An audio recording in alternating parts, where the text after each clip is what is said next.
Good evening, everyone. It's a pleasure to welcome you all to this special occasion, celebrating the book launch of this new book on history. I am Srivastava. I work in the Indian Express, and it is a privilege to be hosting this evening, especially in the company of scholars, readers, and those who share a deep curiosity about history. I myself am returning to the world of history after 12, 14 years. I'm particularly delighted because Arun Kumar, who is my college and university senior, whose intellectual depth and work in the field of history have been a source of great admiration. So with that, let us begin and celebrate a new addition to our understanding of the past. A very warm welcome to all of you once again. Let's start with a great applause to welcome everybody.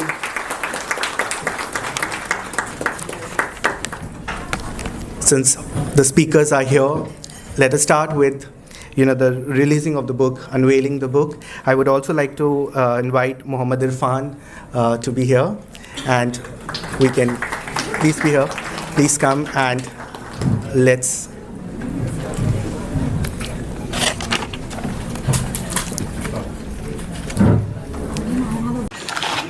Ladies and gentlemen, this is the book. This book discusses a history of defiance by Indian workers who refused to see themselves as mere laboring entities that caste elites, colonial officials, and employers wished them to become. It takes the audience back into the colonial world of the late 19th and 20th century, where education, opportunities, especially for socioeconomically oppressed caste and the laboring poor, were very limited and uneven. It narrates a history of how state and non-state elite power attempted to shape laboring subalterns and how laboring subalterns experienced and responded to educational institutions in elite visions.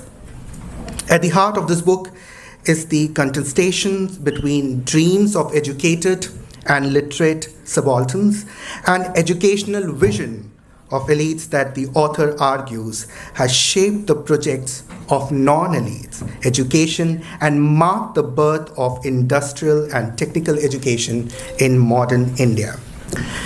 That's why Professor Crispin Bates, Professor of Modern South Asian History in University of Edinburgh, says, and I quote, "With the skill and empathy of E.P. Thompson, Arun Kumar uses hitherto neglected sources to unearth the making of Indian working class culture, revealing previously unimagined aspirations to education and modernity that threatened caste and colonial order.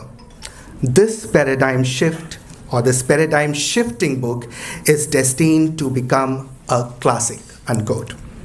Professor Jonathan Rose William R. Kennan, Professor of History at Duke University, writes, and I quote, "Contrary to what most labor historians have assumed, the proletarian autodictate was not an exclusively Western phenomenon.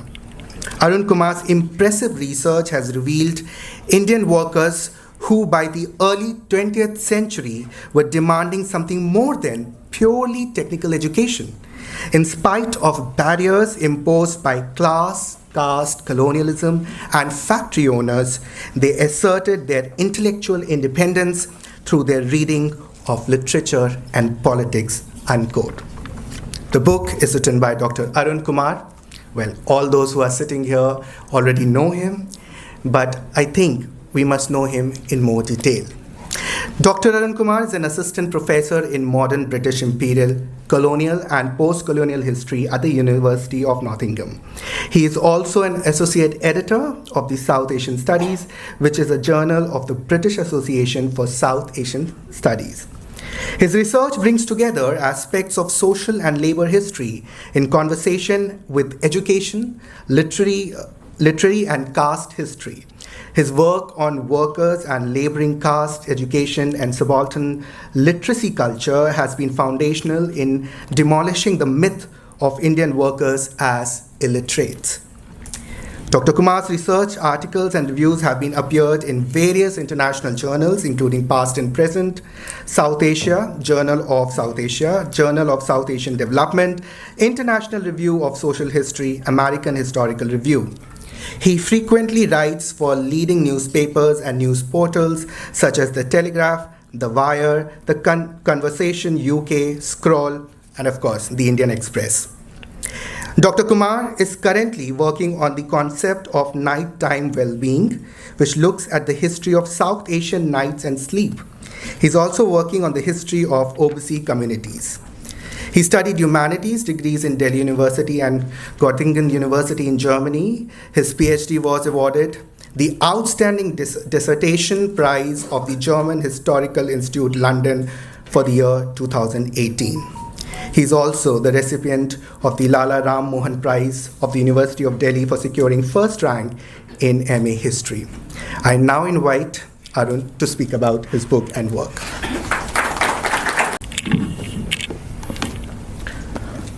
Thank you so much for coming, and I'm really sorry that we have run out of space.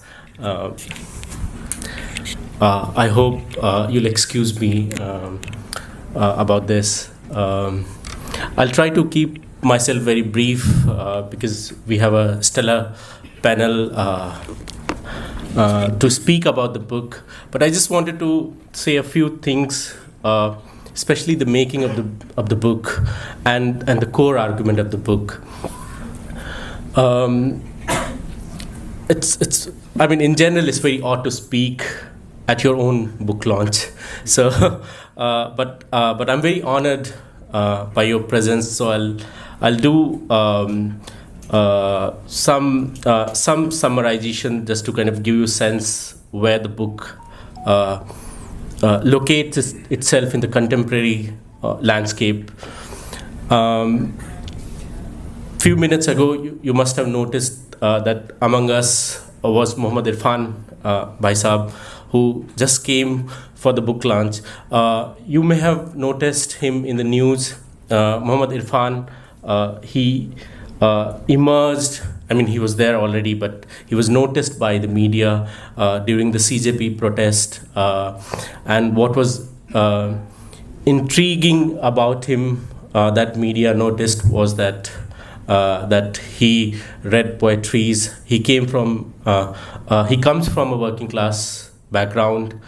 His family business has been selling ice, but he's very eloquent in his speaking, articulate in his political positions, and quotes various poets. Muhammad Irfan is perfect hero of my book, and what I want to say is that Muhammad Irfan is not alone in the history.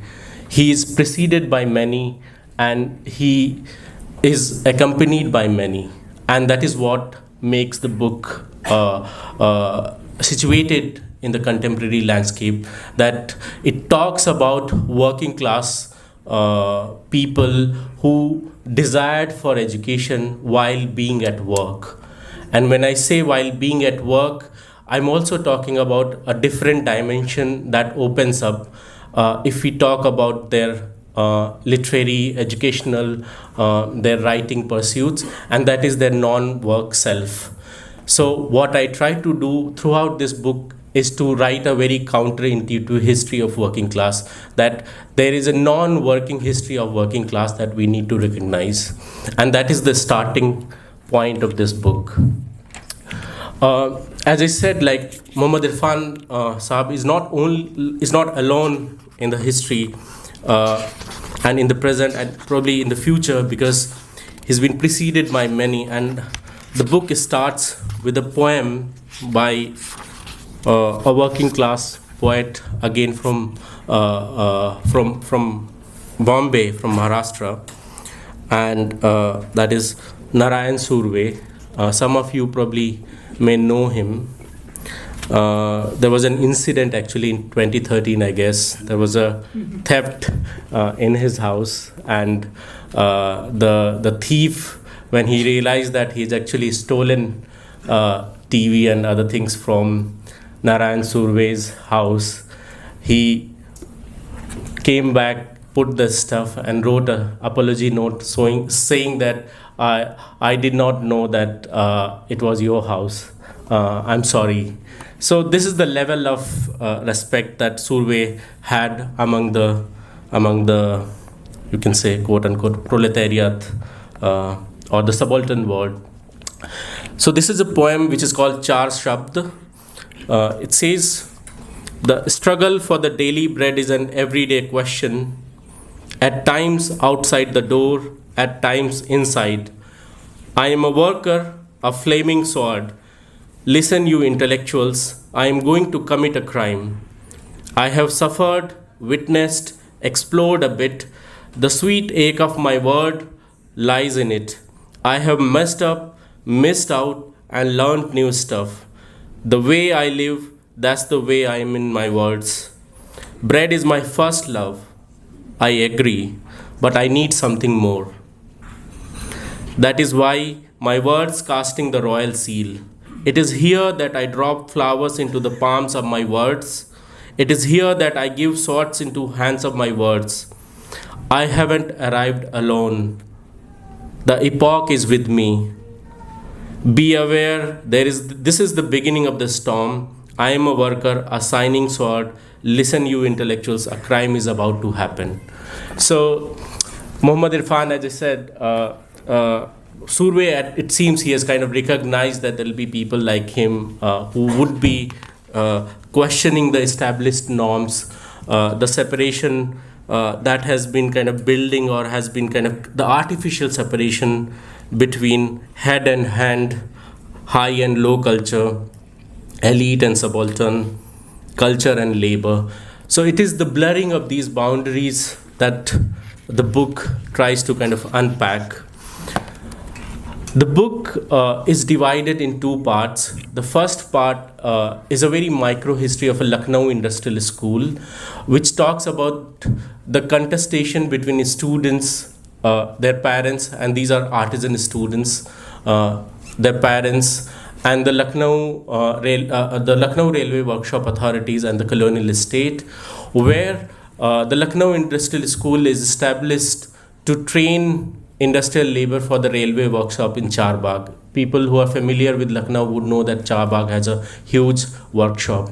So in 1892, the colonial estate created this industrial school and said that we will train artisans and create skilled labor to our desire.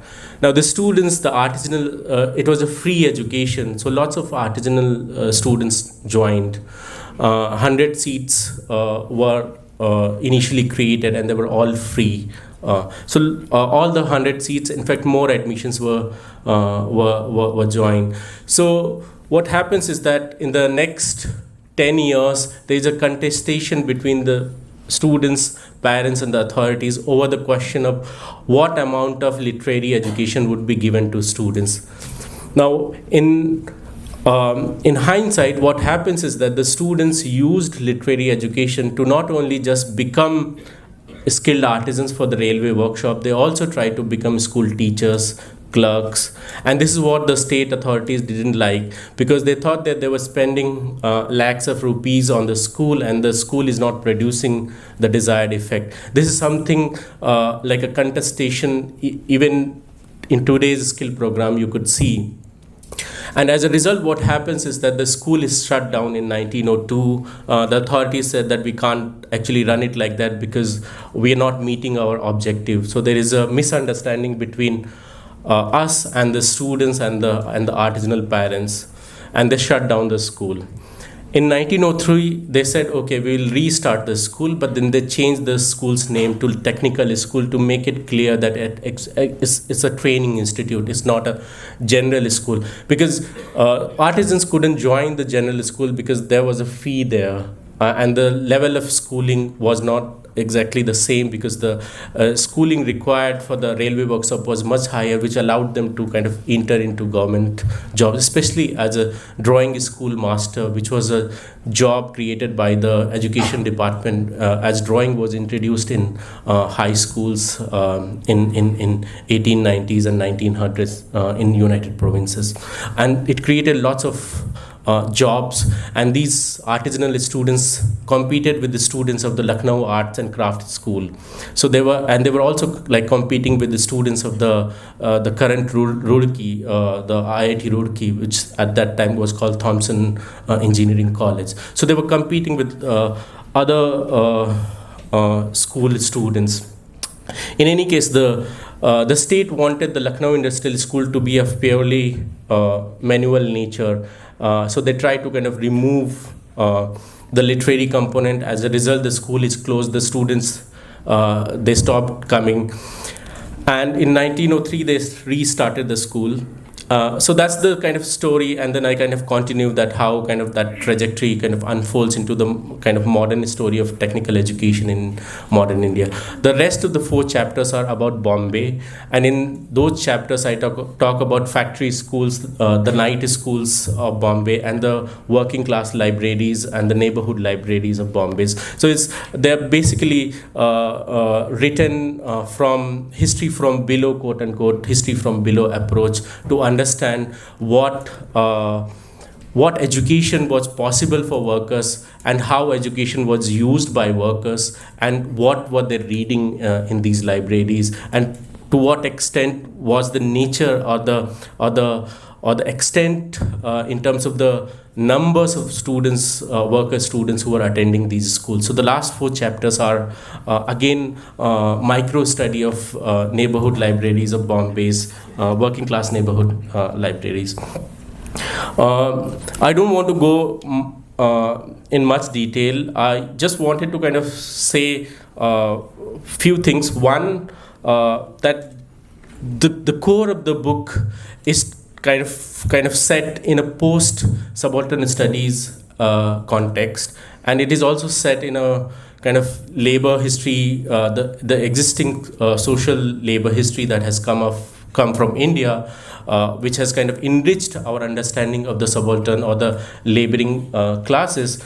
And it is set differently from existing historiography, in the sense that it does not approach the working class merely from the laboring perspective. It basically says that there is more that we need to kind of bring in, and that more is something that Surve talks about in the poem, but that more in the book is their desire to learn, their desire to write poems. And there are lots of poems which you'll read in the book if you'll have a look at the book, and a lot of point that emerge from the book kind of leads to this non-working self. Now, the non-work self is not necessarily that they're becoming non-worker. They're remaining worker, but they're also kind of going to libraries. They're attending night schools from 7 to 9 p.m. Now, this story is not necessarily the story of all the workers. This is a story of about few hundreds of workers. But it is a story that we need to learn and we need to kind of tell, because it challenges our caste narratives of India, which has, or the colonial narratives of working class, which has characterized India's working class as illiterate, as ignorant, and that assumption has never been questioned in the scholarship. And I think it is the right time that we question that assumption that workers were not always illiterate. They tried to kind of learn, and wherever there was a possibility, and this is what the book shows, wherever there was an option given to educate, they did actually attend, and they attended to the point that there were no spaces in the classrooms. And in the book, you'll see that there is a picture of the school. This is from the Empress Mill. It's a factory night school, which is actually from Nagpur region. It was a mill established by the Tatars.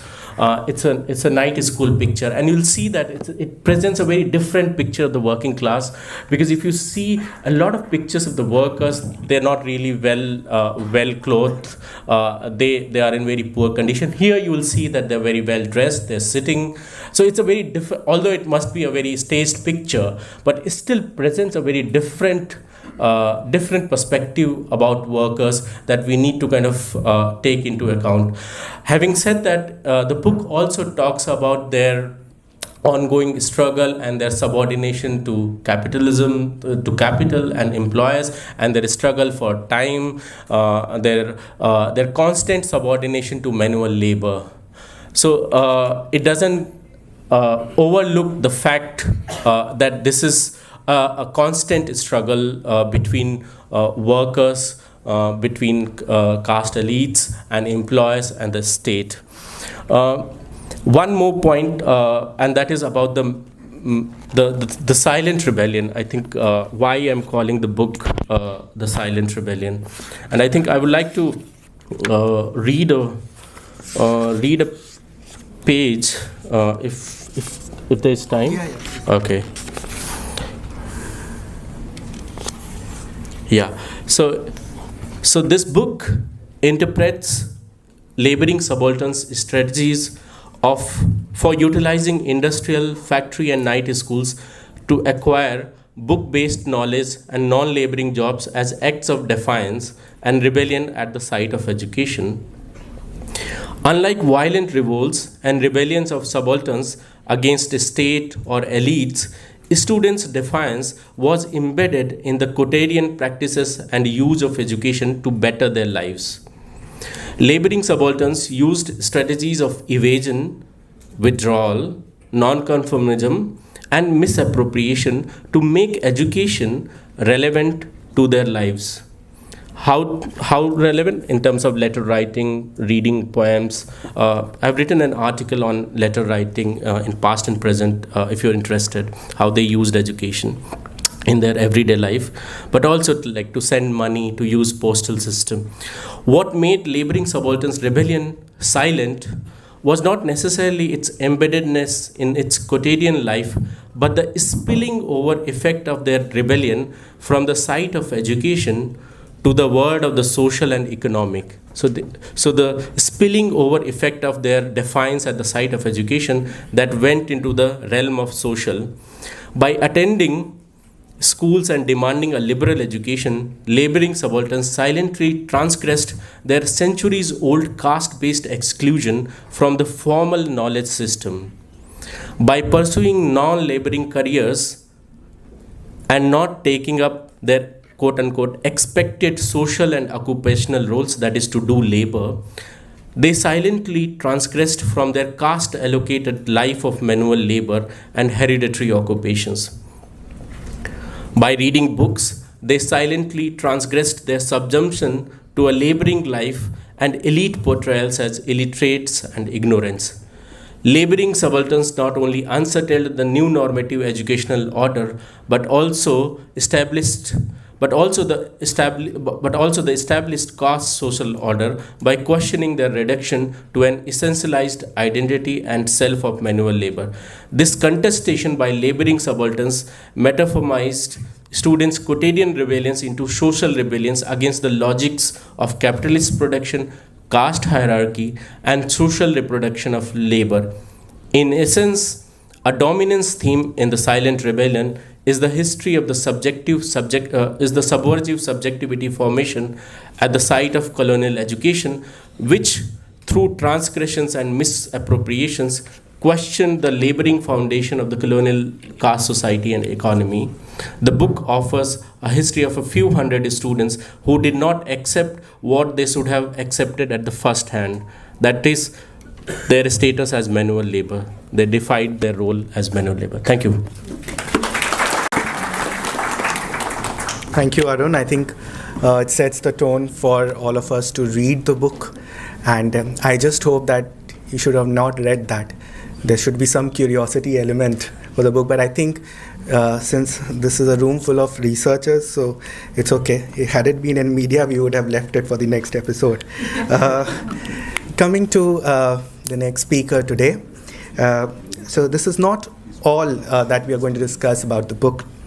Let's come to the method which Arun uses in his book, and for this I would like to invite Professor Aparna Vaidik.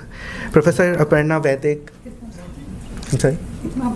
Let's use a bit time for this. Okay. Wait, I have my chit also ready, so we'll read. Professor Aparna Vaidik teaches history at Ashoka University, educated at St. Stephen's College, Cambridge University, and Jawaharlal Nehru University. She has previously taught at Georgetown University, Washington, D.C., and University of Delhi. She has authored Imperial Andamans, Waiting for Swaraj, Revolutionaries on Trial, and a creative non-fiction, My Son's Inheritance. She is also a recipient of research grants from the British Academy, Andrew Mellon Foundation, Indian Council for Historical Research, and Charles Wallace India Trust. Ma'am, please take over.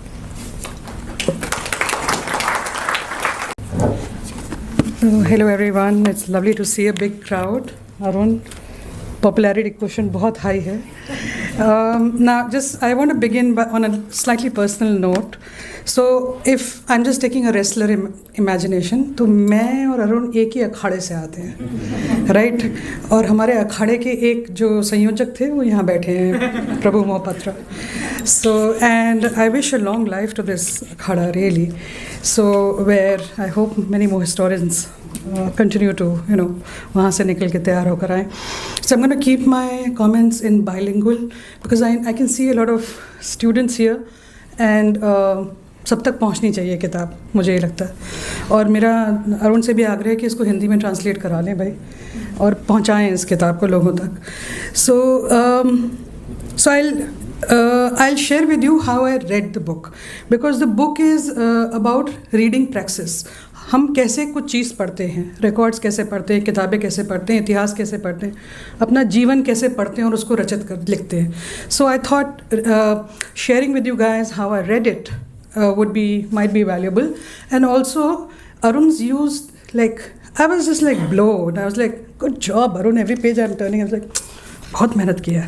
So how he organizes his sources and the kind of sources he's looked at, it's quite interesting for labor history. Labor history ने उस तरह के sources को use किया है, but the way he does it is very different. And so first I will say a few things about how I read and all that, and then give you a thing from one or two of the chapters to just show you how arguments are constructed, because I think that is also valuable, not just the information but how a historian goes about constructing an argument. So that I thought would also be useful for you guys. Okay, so now the context in which I read, now some of this context is already there with what in Arun said. So we've just been through the CJP a big protest in Delhi and now happening elsewhere. The audit of village and town schools, which is happening at the moment, the agitation against NAP, death by suicide of an IIT student 2 days back, and also the beginning of census. Now, census is also important because that's also the way government policies get structured, and the politics of that. So I feel that's the context in which this book is going to be read and received. And, so this is the story, as he said, because he said a few things, I'll just expand on that. So so this is a history of laboring subalterns. Now, why does, here Arun moves away from subaltern historiography and yet continues to use the word subaltern. So why does he use it? Yeah, that might be a question, that if you're moving away from the historiography, you can always invent new words. Yeah, and that's where your originality lies. I keep telling, conceptualize, invent a new word, and so why is he using that word?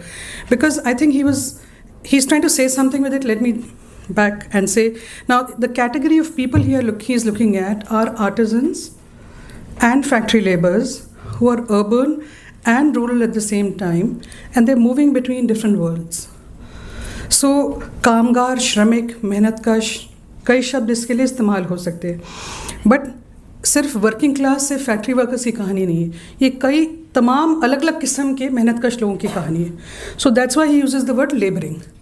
And then subaltern इसलिए इस्तेमाल करता है because subalterns have come in to history in a particular way, या which is through armed resistance. उसके जो हमारा पहला subaltern series का वेव था उसमें एक अलग किस्म की रेजिस्टेंस और एक उबाल, जब there is a sort of a wall, there is an eruption, then the subaltern becomes visible.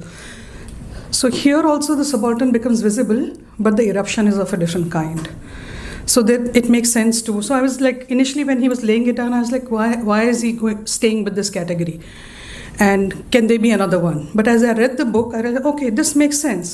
Because उसको एक लचीला term भी चाहिए था, एक capacious term भी चाहिए था, एक umbrella term भी चाहिए था अपनी बात को कहने के लिए, और सारे इन तमाम तरह के श्रमिकों को साथ लेके चलने के लिए. So I feel that laboring subalterns offers us a good category, and different historians have used different categories, but this sort of helped in the book that he was writing. So this is a book.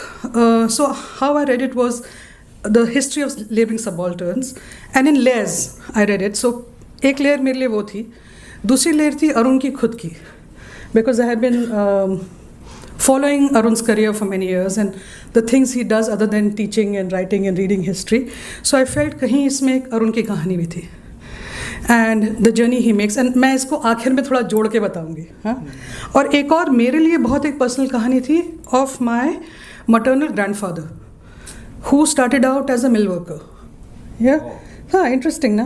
People like me don't look like they would have a background like that ना. English फटफट बोल रहे हैं और सरदारनी तो लगती है ना, बिल्कुल टोटल लगता ही नहीं कि कहीं कुछ होगा. Look like I come from the princely states. So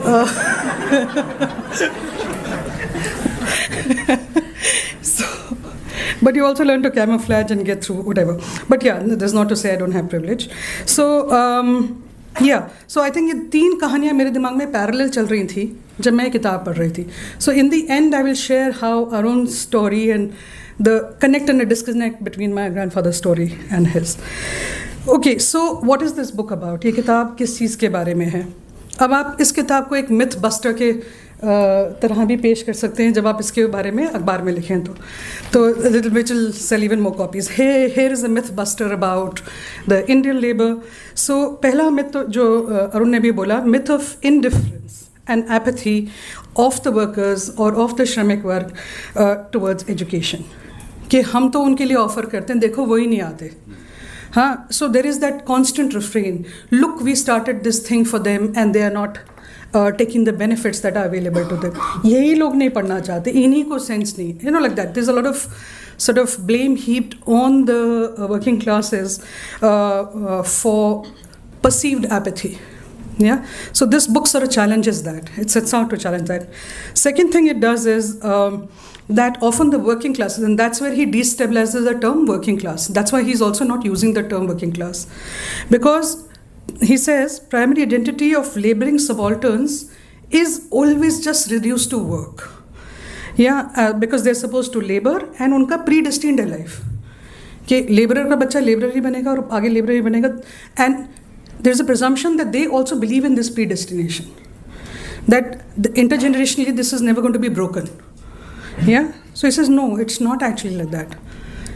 Yeah, so these are the two sort of big ways of thinking that we also reproduce in our everyday lives many times, especially in relation to domestic labor. Mm-hmm. That as if the low salaries that we pay them ensure, actually, okay, that's the argument that he's actually making. So structural issue है यहाँ पे, ठीक है? तो ये 2 myths he's talking busting.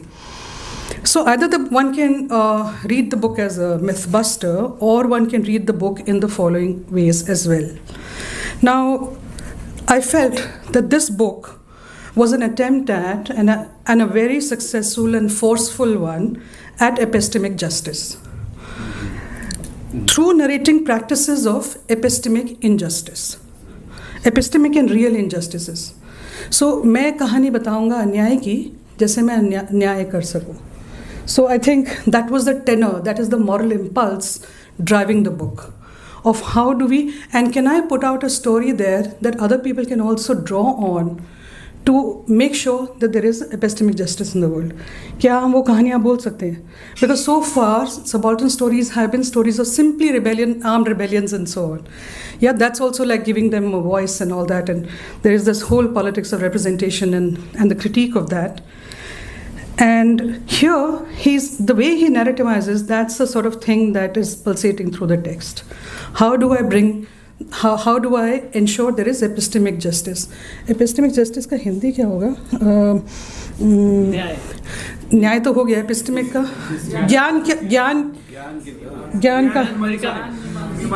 ज्ञान में आप समझ रहे हैं ना? इरफान, आप तक पहुंचना चाहिए, ठीक है, क्योंकि आप कविता लिखेंगे इस पे बाद में, ठीक है ना?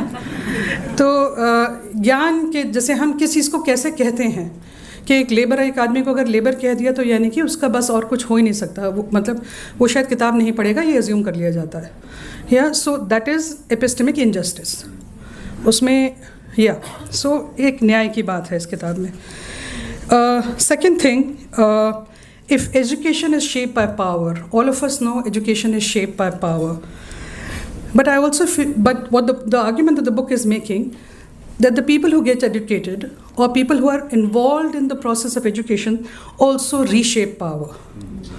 Yeah, and they regain power through that process. So education एक तरफा नहीं होता है. It's not like a structure bearing down us all the time and making us into who we are, because that's the way education has been studied and talked about. जैसे पुराने जो education पे histories हैं, like Anil Seal, or those were the early writers, early historians, Cambridge historians who started looking at education, and they had talked about how education shapes the Indian middle classes, and that's the way it shapes them. And then there was a lot of historiography saying no, they were rebellions and people didn't always adhere to that. But here he makes this point in relation to the laboring classes and laboring castes, that if education is shaped by power, and if education is an act of power, then educated or people who are literate can also reshape power and power over their lives. So ये उसके बाद एक ontological power आ जाती है, एक अपने आप को define करने की power आ जाती है. मैं ये हूँ और मैं ये नहीं हूँ, या मैं ये ही नहीं हूँ. I am more than this. They're able to say that. And here I think his work connected with the social practice theory that anthropologists have written about a lot. Like you have Clifford Geertz and Sherry Ortner and all those people writing about how people shape their lives through living their lives. Yeah, how praxis drives your acquisition of ideas. You live that life, and so you reshape the world around you. So all of us find ourselves inhabiting a world that has already been constructed for us.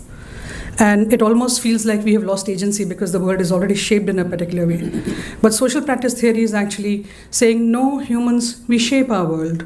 And we shape our world through praxis by living. So I feel that this book can be read as a leaf from that as well. The third is, I felt like a historian, I felt that the period that I look at is 1920s, and जब कीरनी 1920 में first world war के बाद बहुत सारा there is massive labor mobilization, या गिरनी कामगार union थी, उसका बॉम्बे मतलब बड़ी स्ट्राइक्स होने लगी, बहुत सारा लेबर मोबिलाइजेशन हुआ. So I feel that this books give you a back story of that, about the leaders who were at the forefront of many of these labour movements. ये लोग आए कहाँ से? And he is not falling back on Gramsci. He is not falling. Maybe that informed his thinking in the early years, but he is not falling back on just saying organic intellectual. He's saying, how do they come to thinking? How do they come to this?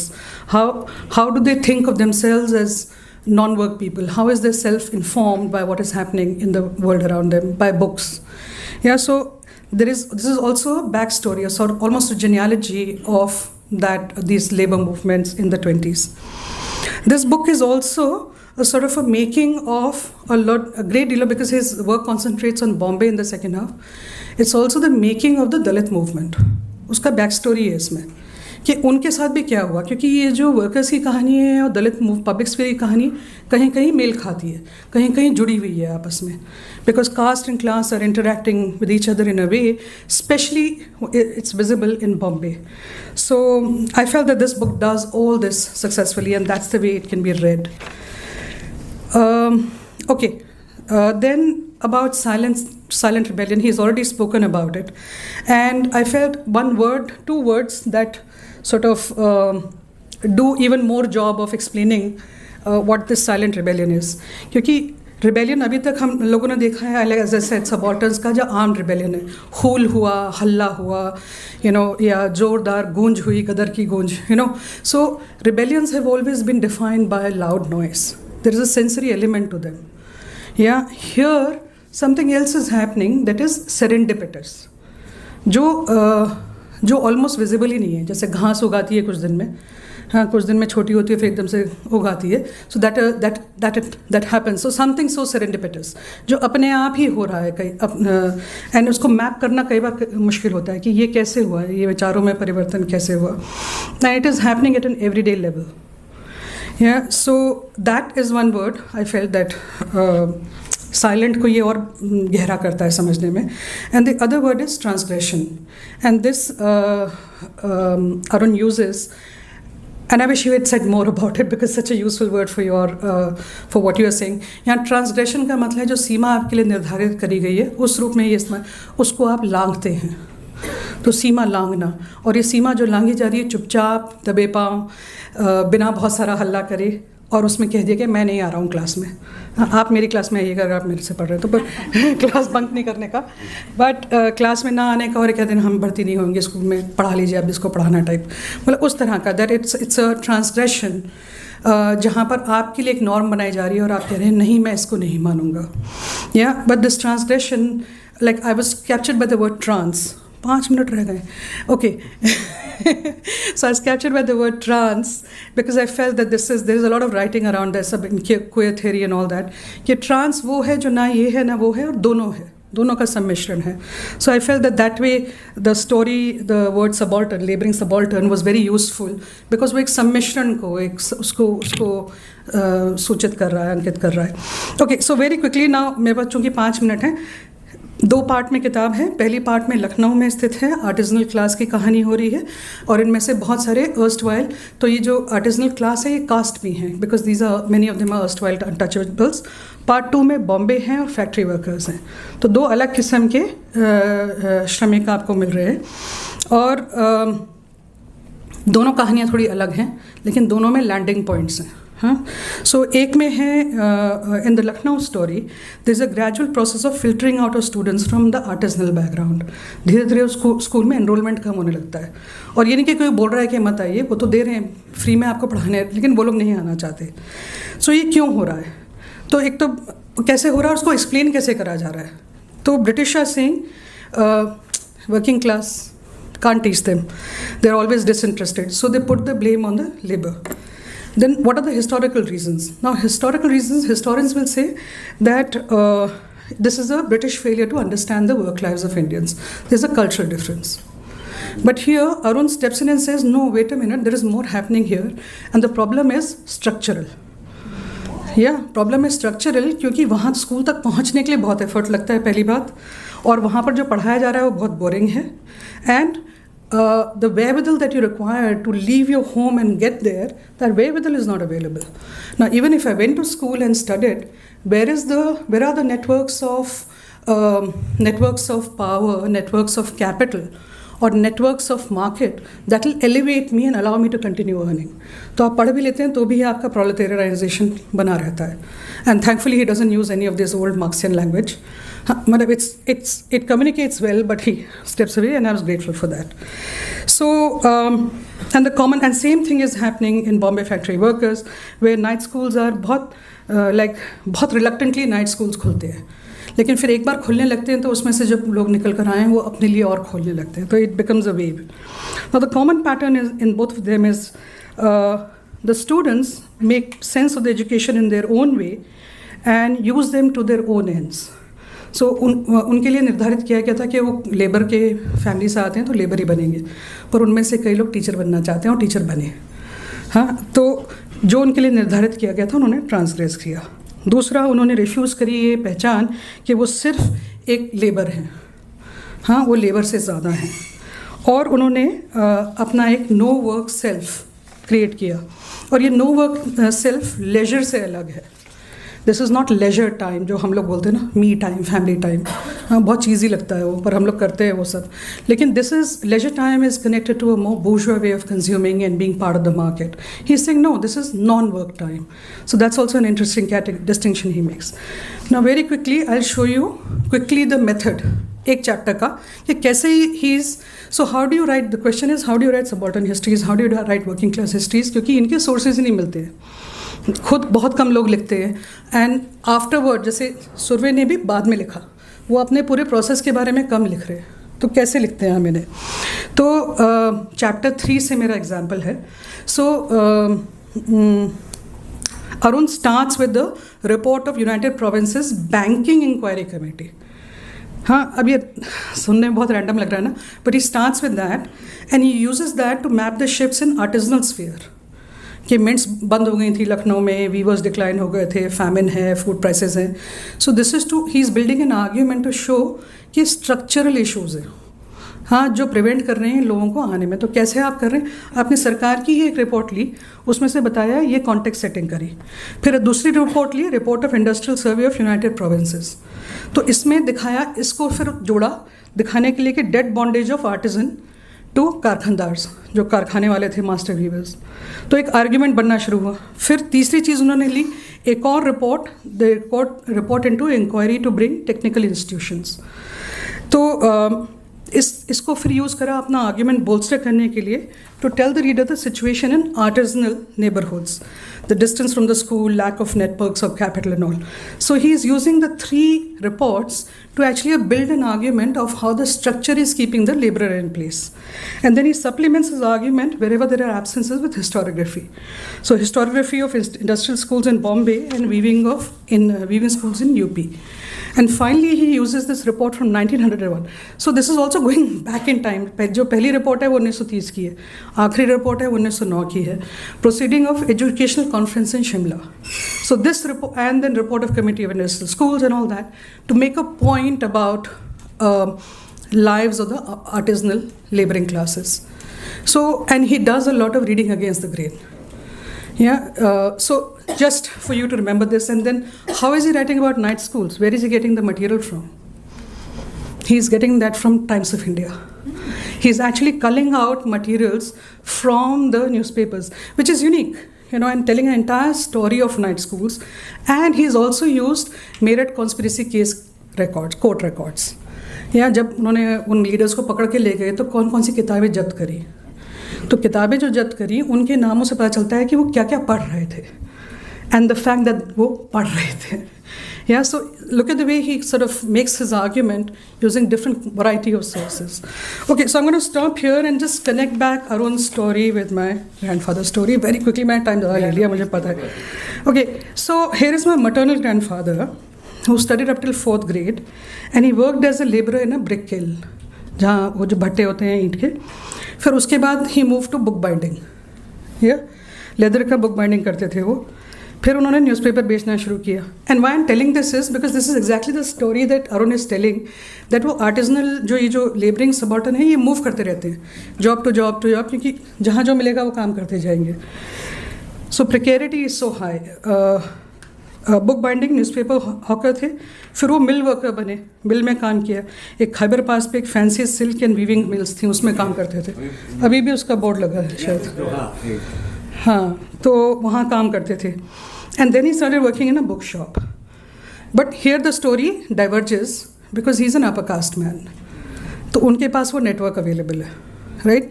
Then he teams up with someone and writes, gets into book publishing, printing, and एक किताब छापते हैं जो बड़ी सरकार भी उसको ले लेती है और कई स्कूलों में लगने लगती है. तो उससे उनके पास बहुत पैसा जाता है, ठीक है.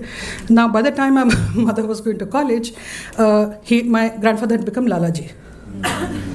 Okay, so here is the story of caste, that the same person can rise, other person can't rise.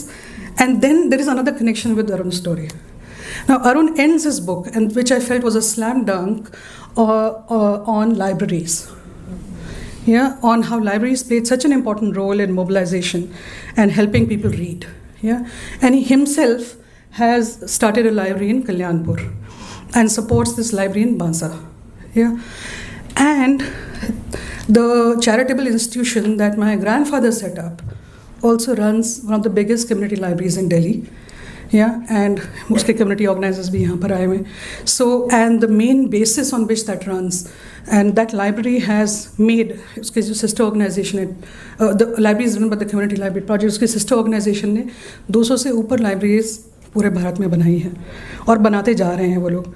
रोज़ का काम है लोगों का, बहुत मेहनत का काम है. हाँ, और उसमें अरुण का भी साथ है, वो बासल. So, एंड जब वो लाइब्रेरी हम उसको जगह दे रहे थे, हम लाइब्रेरी, मैं खुद नहीं चलाती हूँ, TCLP चलाता है उसको. जब उसको बोला था सर, ये बोलते थे पढ़ेगा कौन, आजकल किताब कौन पढ़ता है. उस लाइब्रेरी के 6000 मेंबर हैं. आप लोगों के कॉलेजेस, मैं जिस यूनिवर्सिटी में पढ़ाती हूँ उससे ज़्यादा उसके मेंबर हैं. 16000 किताबें हैं हमारे पास. हाँ, और हर कोई निःशुल्क उन्हें 2 किताब ले जा सकता है, पढ़ सकता है, किताब का आनंद ले सकता है, बेहिचक, बेधड़क, बेशर्मी से. So, I feel that his books spoke to me for that reason quite a bit, and I'll stop here. So much. Now, next speaker for us is Borker. She's presently assistant professor at the Department of Social Work, Jamia Millia Islamia. Her ethnographic monograph, Madrasas and the Making of Islamic Womanhood, has been published by Oxford University Press. It explores the educational journeys of Muslim students in a girls' madrasas in India. Her work has been published most recently in Current Anthropology, Economic and Political Weekly, International Journal of Muslim Minority Affairs, Sociological Bulletin, Contemporary Educational Dialogue, Social Change and Indian Journal of Gender Studies. I request Borker to speak about the relevance of the book in understanding the educational dimension. Thank you. I think speaking and coming after Aparna is a very, very hard act to follow, because I also feel like a bit of an outsider in a gathering of historians as somebody who works on contemporary education. But thank you, Arun. Deeply indebted to give me this opportunity, that you think that my comments are worthwhile. I will struggle to be bilingual, but I will try my best. Reading Arun's book was like sort of a mask falling off, because I'm like, history of education in colonial India.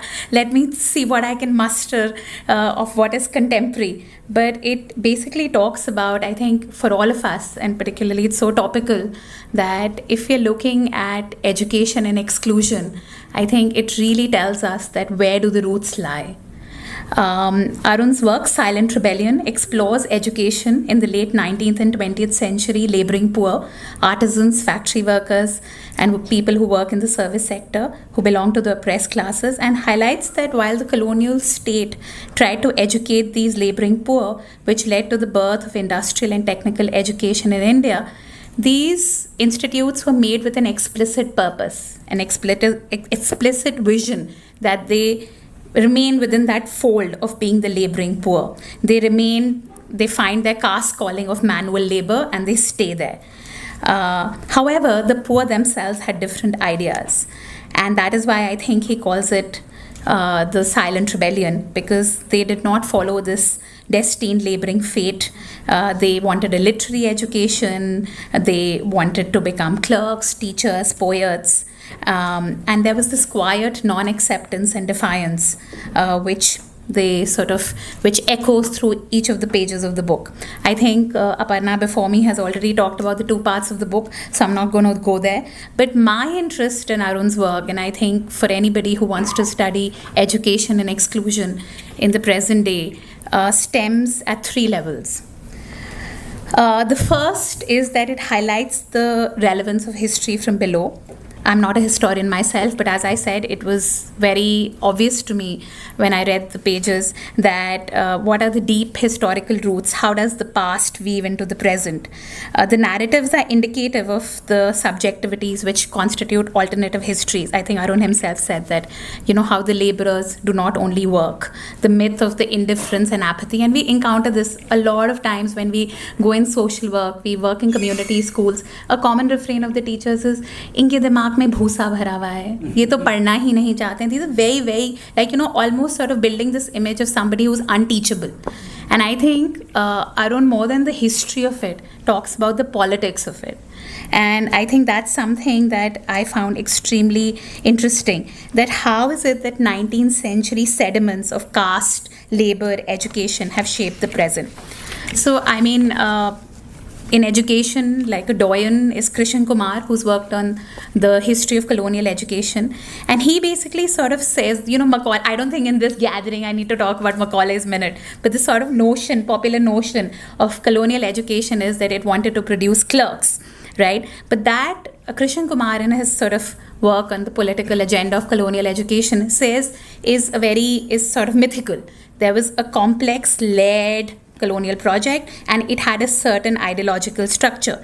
And he talks about the fact that how English education was meant to produce a certain sort of educated elite who shared the colonial vision of the oppressed classes and masses, a very paternalistic sort of a vision. And the education or the skills and the everyday knowledge that the indigenous craft artisans possessed was recoded as ignorance, something that you don't need to study, something that does not constitute legitimate learning.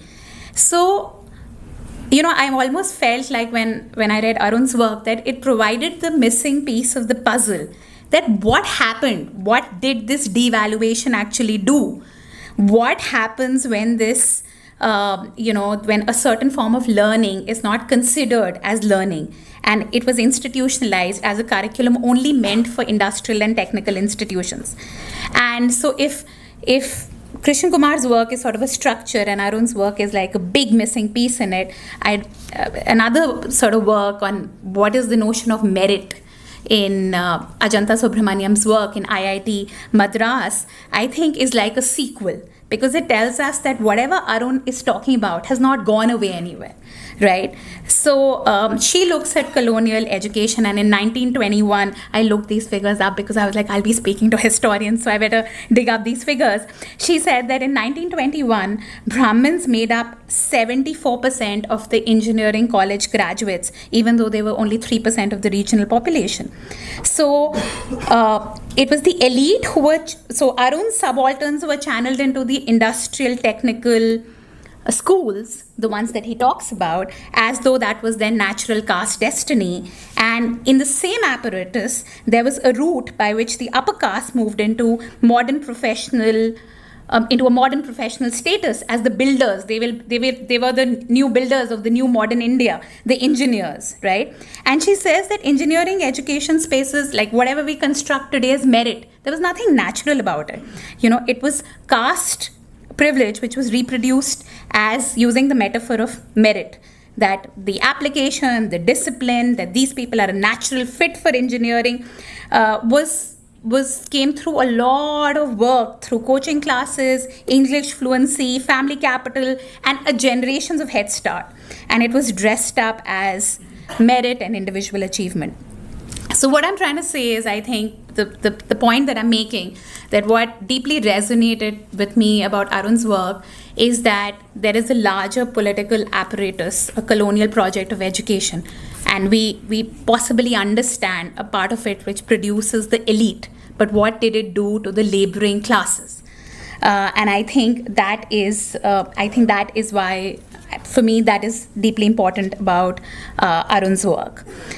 The second part, which I think is deeply relevant, is if anybody is here from education, we all, I think, in sociology of education, we all talk about agency and structure. That's like at the core, at the very heart of every debate in education.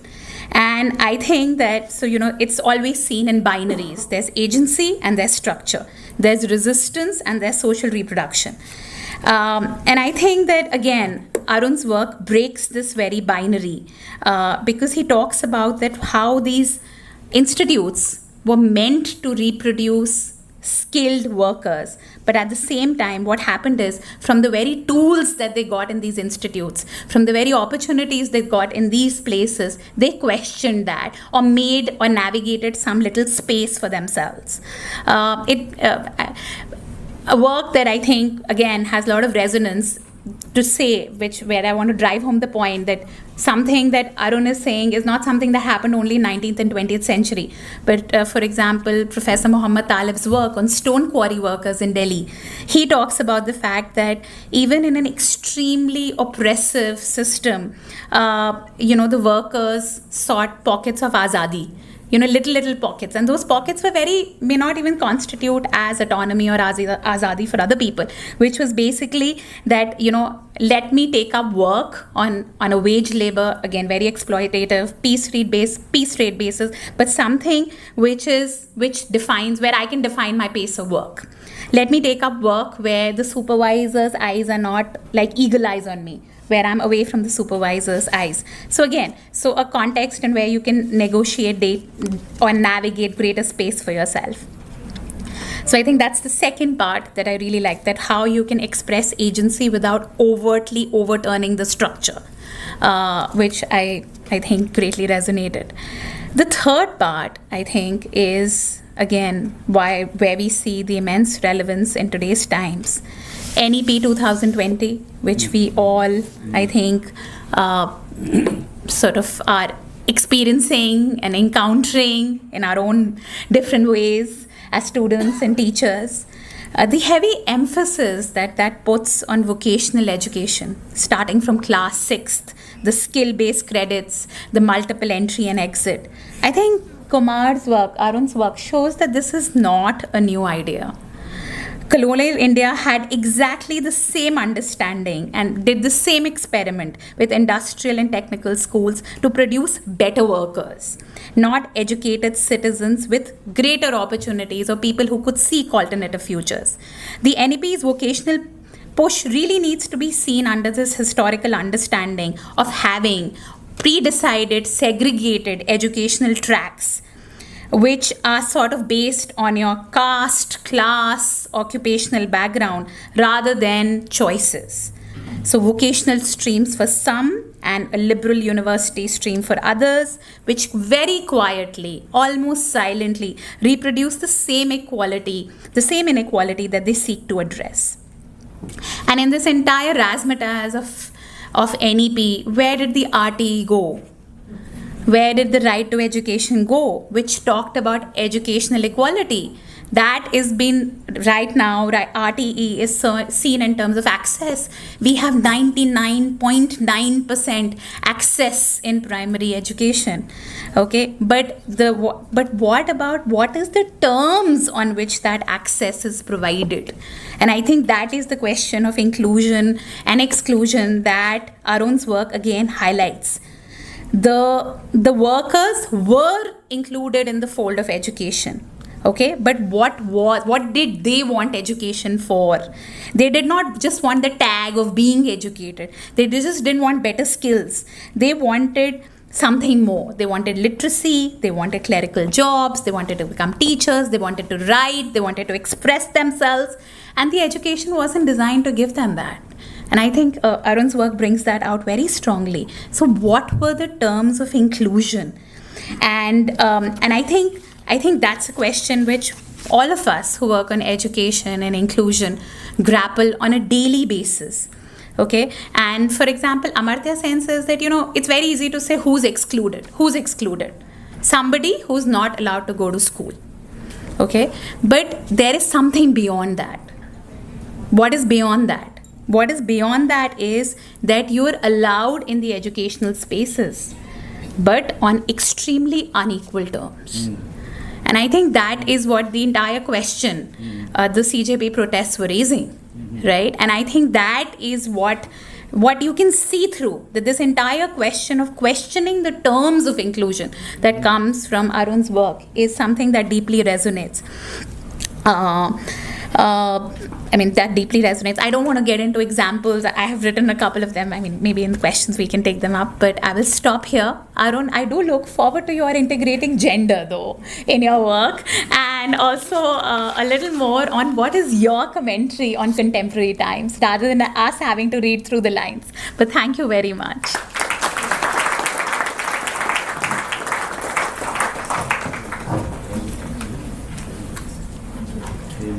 Think अच्छी book की एक खासियत होती है कि भूख और बढ़ती जाती है और जानने की. सो probably, as the demand is, one Hindi translation and maybe another sequel to the book with what Hem is saying. Moving on to the next speaker. Well, somebody who needs no introduction, but definitely deserves one. Also because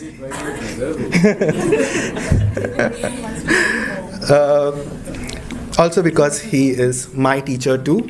We're meeting after many years.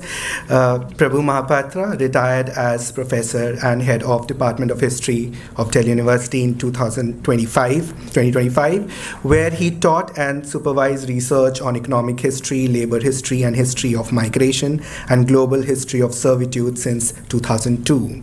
After his PhD from JNU in 1990, he held research fellowships at Nehru Memorial Museum and Library, Yale University, University of Amsterdam, International Institute of Social History, and V.V. Giri National Labour Institute before joining University of Delhi in 2002. He has held teaching and research assignments at University of Cambridge, University of London, Göttingen University, Humboldt University, and many others. He's the author of Labour Matters and India and ILO, chronicle of a shared journey, and several research articles in major social sciences and history journals. He is also the founder secretary of the Association of Indian Labour Historians and has also set up the first fully digitized repository of Indian labour in indianlabourarchives.org. I request sir to take the rest.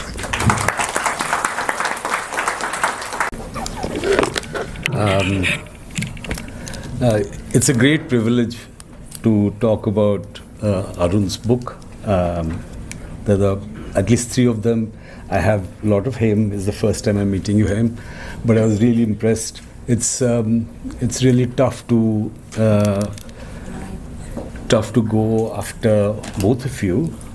After Aparna has really, because Aparna is not just a historian; she's very sensitive to a lot of things, and she has pointed out a lot of things already. I wanted to say that what Arun has written and talked about has been a part of my, something always has bothered me, especially in my own research, which was a large part of it was in West Indies, and especially about plantations. My friend and teacher and friend Rana Behel also worked on this area, and I have always had this thing, and Rana would tell me this, or we know that no one wanted to be known as a coolie. They were pushed into the status of a coolie, and their whole life went into how to escape this cooliness. So how do you write a history of labor which is about escaping that status of labor? Now that particular dilemma is actually central to what I think Arun is writing about. Can we still write a history of labor? हम श्रमिकों का इतिहास लिख सकते हैं या मेहनत कशों के इतिहास लिख सकते हैं क्या, ये भी सोच के कि उनकी क्या कहते हैं गैर मेहनत कशी जिंदगी के बारे में, क्या उनकी जो इच्छा है उसके बारे में भी लिख सकते हैं. मैंने क्या मैं समझ सकता हूँ history of labour through their desire to escape the status of labour. Because in हमारे इतिहासकार, हमारे politicians, radical politicians, all of them in some way push you back to that, reduce you to that identity of worker, to a manual labor, to coolie, to be. तुम जैसे मेरे दोस्त राना बचपन में बेच रहे थे, बचपन में ऑटो रिक्शा चला रहे थे, बचपन में वो बचपन क्या कहते बहुत दिनों तक वो ज़िंदगी वर्किंग क्लास की ज़िंदगी में थे. अगर ज़िंदगी भर उसको वहीं रखा जाता, कभी वो इतिहासकार ना बन सकते लेबर का इतिहासकार. मतलब क्या है ये चीज़ कि हम उसको नहीं लेते. हाँ, लेबर हिस्टोरियन भी लेबर को चाहते हैं लेबर ही रहे, है ना. ये चीज़ जो है, मैंने आई थिंक अरुण को, हम लोग जब लेबर हिस्ट्री क्लास करते थे, तो रोंसियर की किताब थी, वो बहुत बड़ी अच्छी किताब है। क्या है, सर्वहरा रात्रि, हाँ, प्रोलेटेरियन नाइट्स, हाँ, नहीं, नाइट्स ऑफ लेबर, सर्वहरा रात्रि उसको ट्रांसलेट किया गया है कि सर्वहारा को सर्वहारा ही रहना पड़ेगा, वो कभी और कुछ सोच नहीं सकता है, वो कर नहीं पाता है। So that is the central thing which has shaped my understanding, and whether I have actually written about it or not, it has shaped my understanding of labor for a long time. That how do we look at, because you see, हमारी जो भी sir एक बहुत ही बड़ा important चीज़ है कि history of the world is history of class struggle. Karl Marx की लिखा हुआ वर्ग संघर्ष से इतिहास बनता है, इतिहास बनता है वर्ग एक वर्ग जाता है फिर दूसरा वर्ग आता है, मगर केवल श्रमिक का वर्ग वो है जो कि वर्ग समाज को ही हटा देता है। That means it destroys not it destroys itself, its own class. Proletarian revolution जो है वो अपने क्लास को डिस्ट्रॉय करता। तो ये तो एक तो सेंट्रल पॉइंट है कि ये वर्ग समाज को ही डिस्ट्रॉय करता है, अपने आप को भी क्लास, जो क्लास पोजीशन है उसको भी डिस्ट्रॉय करता है। तो ये इसलिए दिस इज सबसे बड़ा चीज़ है कि ये हम ये नहीं कहेंगे वो उसी को अपना डिक्टेटरशिप ऑफ द प्रोलेटेरियट हो गया तो बहुत बड़ा नहीं। डिक्टेटरशिप ऑफ प्रोलेटेरियट एक स्टेज है, उसके बाद तो पहला चीज़ है कि समाज में प्रोलेटेरियट ना कोई डिक्टेटर रहेगा ना कोई प्रोलेटेरियट रहेगा। ये अगर समझने की चीज़ है तो मुझे लगता है कि अरुण की ये चीज़ को बहुत अच्छा से लेना पड़ेगा। सो let me say some things about the book and so what is the central question? What's the central question of the book? I think the question is, ये प्रश्न है, what happens when workers refuse to be defined entirely by their labor? This is the central question. What happens workers refuse? That means not only वो उन पे थोपा गया जो है उसको वो रिफ्यूज़ करते हैं। क्या होता है जब ये रिफ्यूज़ करते हैं? So this book is not simply a history of industrial schools, factory schools or night schools, nor is it a history of working children, mill hands, artisans or political activists. It is a history of the space stolen. This is the word sometimes he uses.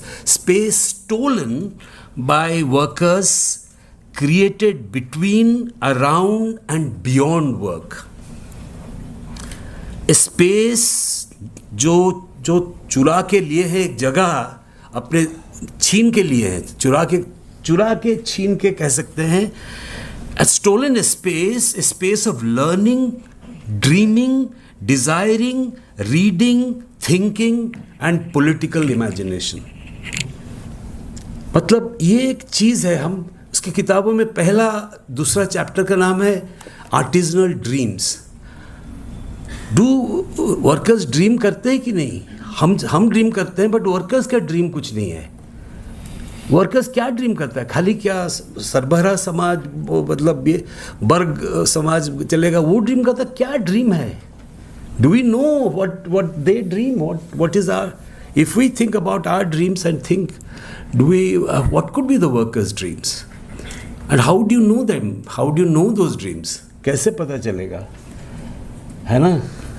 इसलिए तो वो रात को खोजता है। आजकल इतिहास पे बस रात की इतिहास जो है, दिन में तो हम देखते हैं संघर्ष होता है, रात को होता है इतिहास, जब ड्रीमिंग होती है, जब लोग सपने देखते हैं। तो सपनों का रात है, तो सपने के बारे में है ये किताब।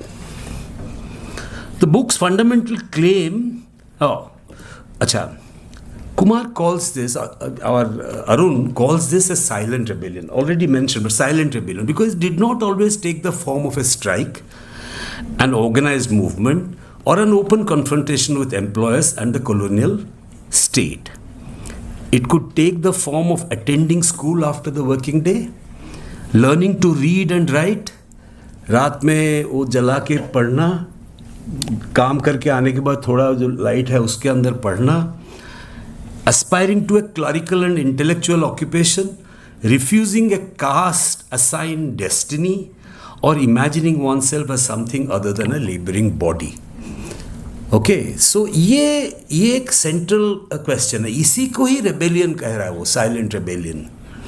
So the book's fundamental claim is that the colonial workers or not were not merely exploited bodies or hands, mill hands. They've been not just their bodies, they are a limb, they've been reduced to hands, mill hands in the industrial system. They are also thinking subjects whose dreams and intellectual capacities could not be fully contained by the social order that had produced them. Now this, several times he uses the word spillover. अभी भी बोला spillover.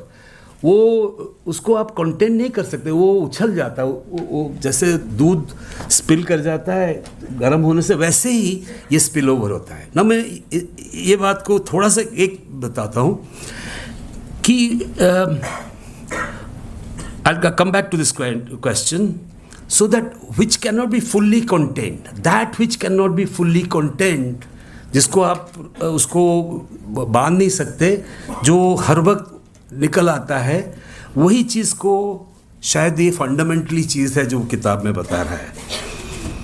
So what's the most original methodological proposition? The proposition is the relative importance of what he calls non-work. Non-work. Now, non-work in his book is not work. That means it is not the negation of work. It's not just the opposite of work. This it's not simply the absence of work that as it has been mentioned.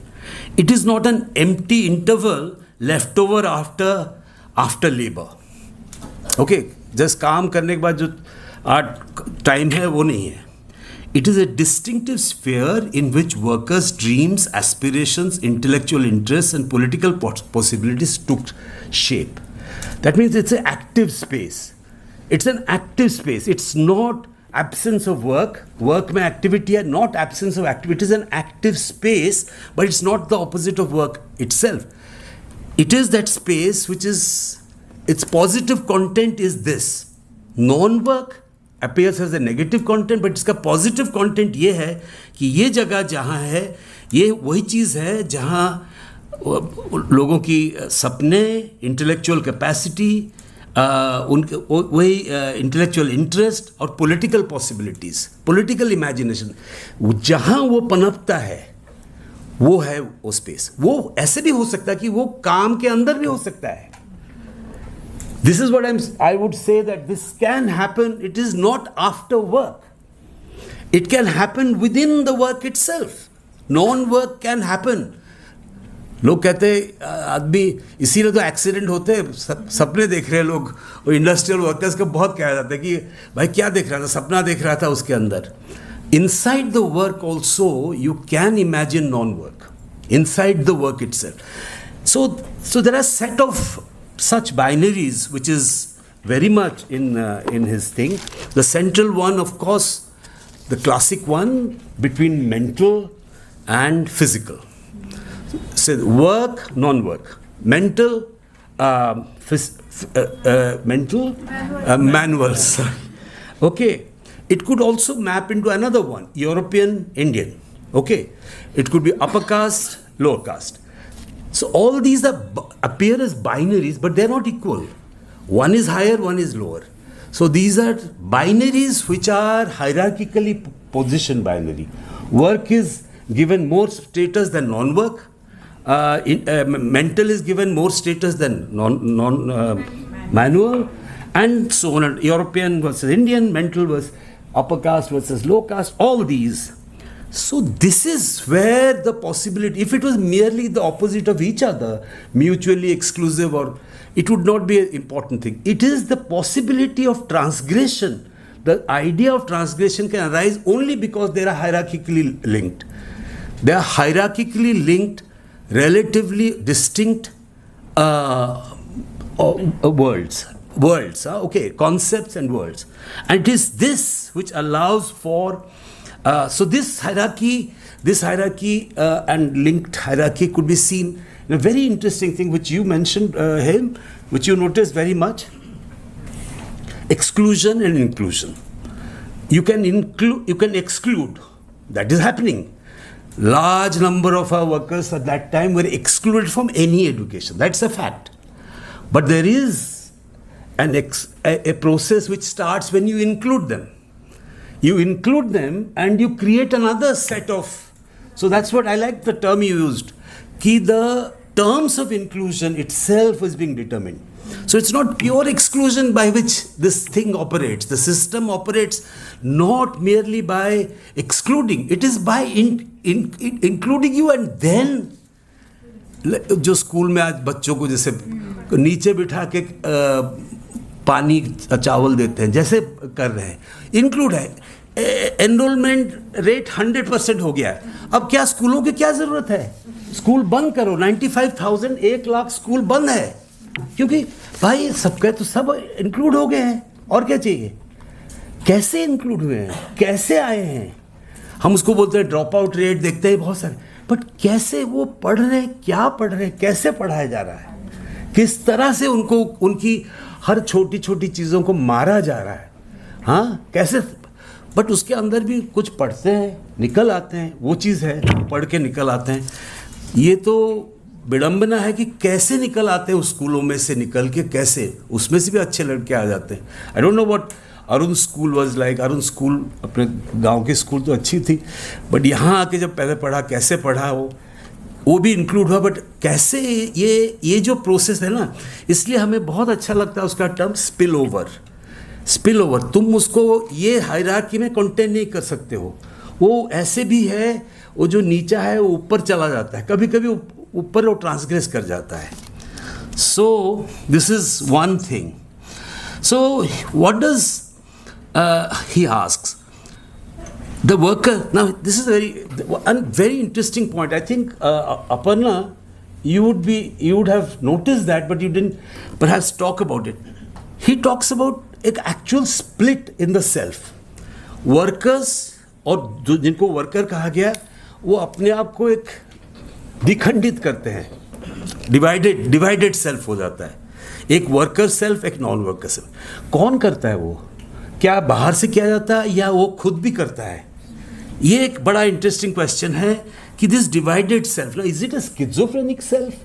ये worker जो है, जो सोचता है, dream करता है, जो कविता लिखता है, वो क्या पागल है? क्या स्किज़ोफ्रेनिया है उसको? Because he split this self. Now it is interesting to see this as a particular way in which this modern capitalist society exists. People have talked about it that this is a schizophrenic society. It's schizophrenic capitalism. This is very well known. Now इसके अंदर जो ये जो split है, self और working self, work self और non-work self, तो ये है. The working self is disciplined by factory, school, workshop, mill and the labor contract. And the non-working self constituted by dreams, education, reading, leisure, aspiration and thought. ठीक है? ये जो distinction बनाया जा रहा है, ये एक तरह से रिप्रोड्यूस हो रहा है कंटिन्यूसली और एक तरह से ट्रांसग्रेस भी हो रहा है. This is not a rigid division. The central point is precisely that the two selves were connected. ये नहीं कि वो जैसे पागल कभी वो स्किज़ोफ्रेनिया में उसको दिखता नहीं दूसरा ही. They are connected. The intellectual and imaginative life of non work could spill over into the working self. Working self के अंदर भी आ सकता है. हाँ, जैसे वर्किंग सेल्फ भी स्पिल ओवर कर सकता है नॉन वर्क सेल्फ को अंदर. ये work spill over into the working self. A worker who acquired literacy, attended a night school or read political texts did not leave that consciousness at the school door. It could alter how he or she understood work, caste, authority, dignity and the future. The book thus shifts our attention from the question, what did the colonial institution do to the workers, to another question.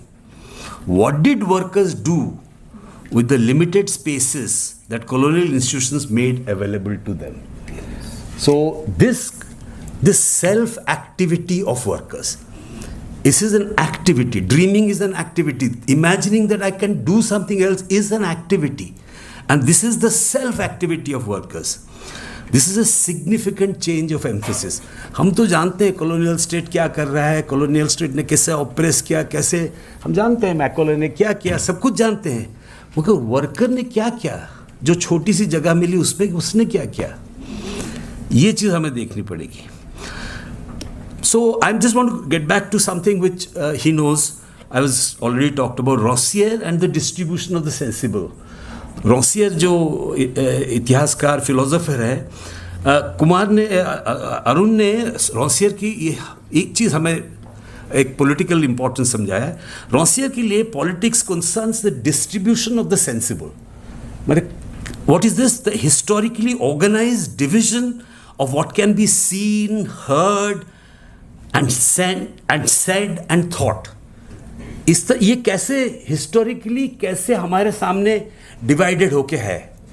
Who can say social orders assign, that means एक बार वो distribution, then you are allocated spaces. Who can speak, whose voice will be heard, who can be seen, who will be unseen. Now this distribution of senses is organized in this order, and people, particular places and capacities. Some are recognized as capable of reason and political speech, those who can speak, and others who can't speak. कोई कविता लिखेगा, कोई intellectual बोल सकता है, but दूसरा नहीं बोल सकता है. ये एक ऑर्डर नहीं, कोई रोके, कोई आपको पुलिस आके नहीं बंद कर रही है. ये सामाजिक डिस्ट्रीब्यूशन ऐसा होता है, ये एलोकेशन ऐसा है कि कुछ लोगों की कहने की आती है और कुछ लोगों का. ये जो डिस्ट्रीब्यूशन ऑफ सेंसेस है, इसको वर्कर तोड़ते हैं. Caste society makes such assignment specifically powerful. ना कास्ट के बारे में बहुत लिखा है. Caste makes it very powerful. It links social identity to occupation and often treats manual labour as the natural destiny of particular communities. Colonial industrial policy could modernize this arrangement without necessarily abolishing it.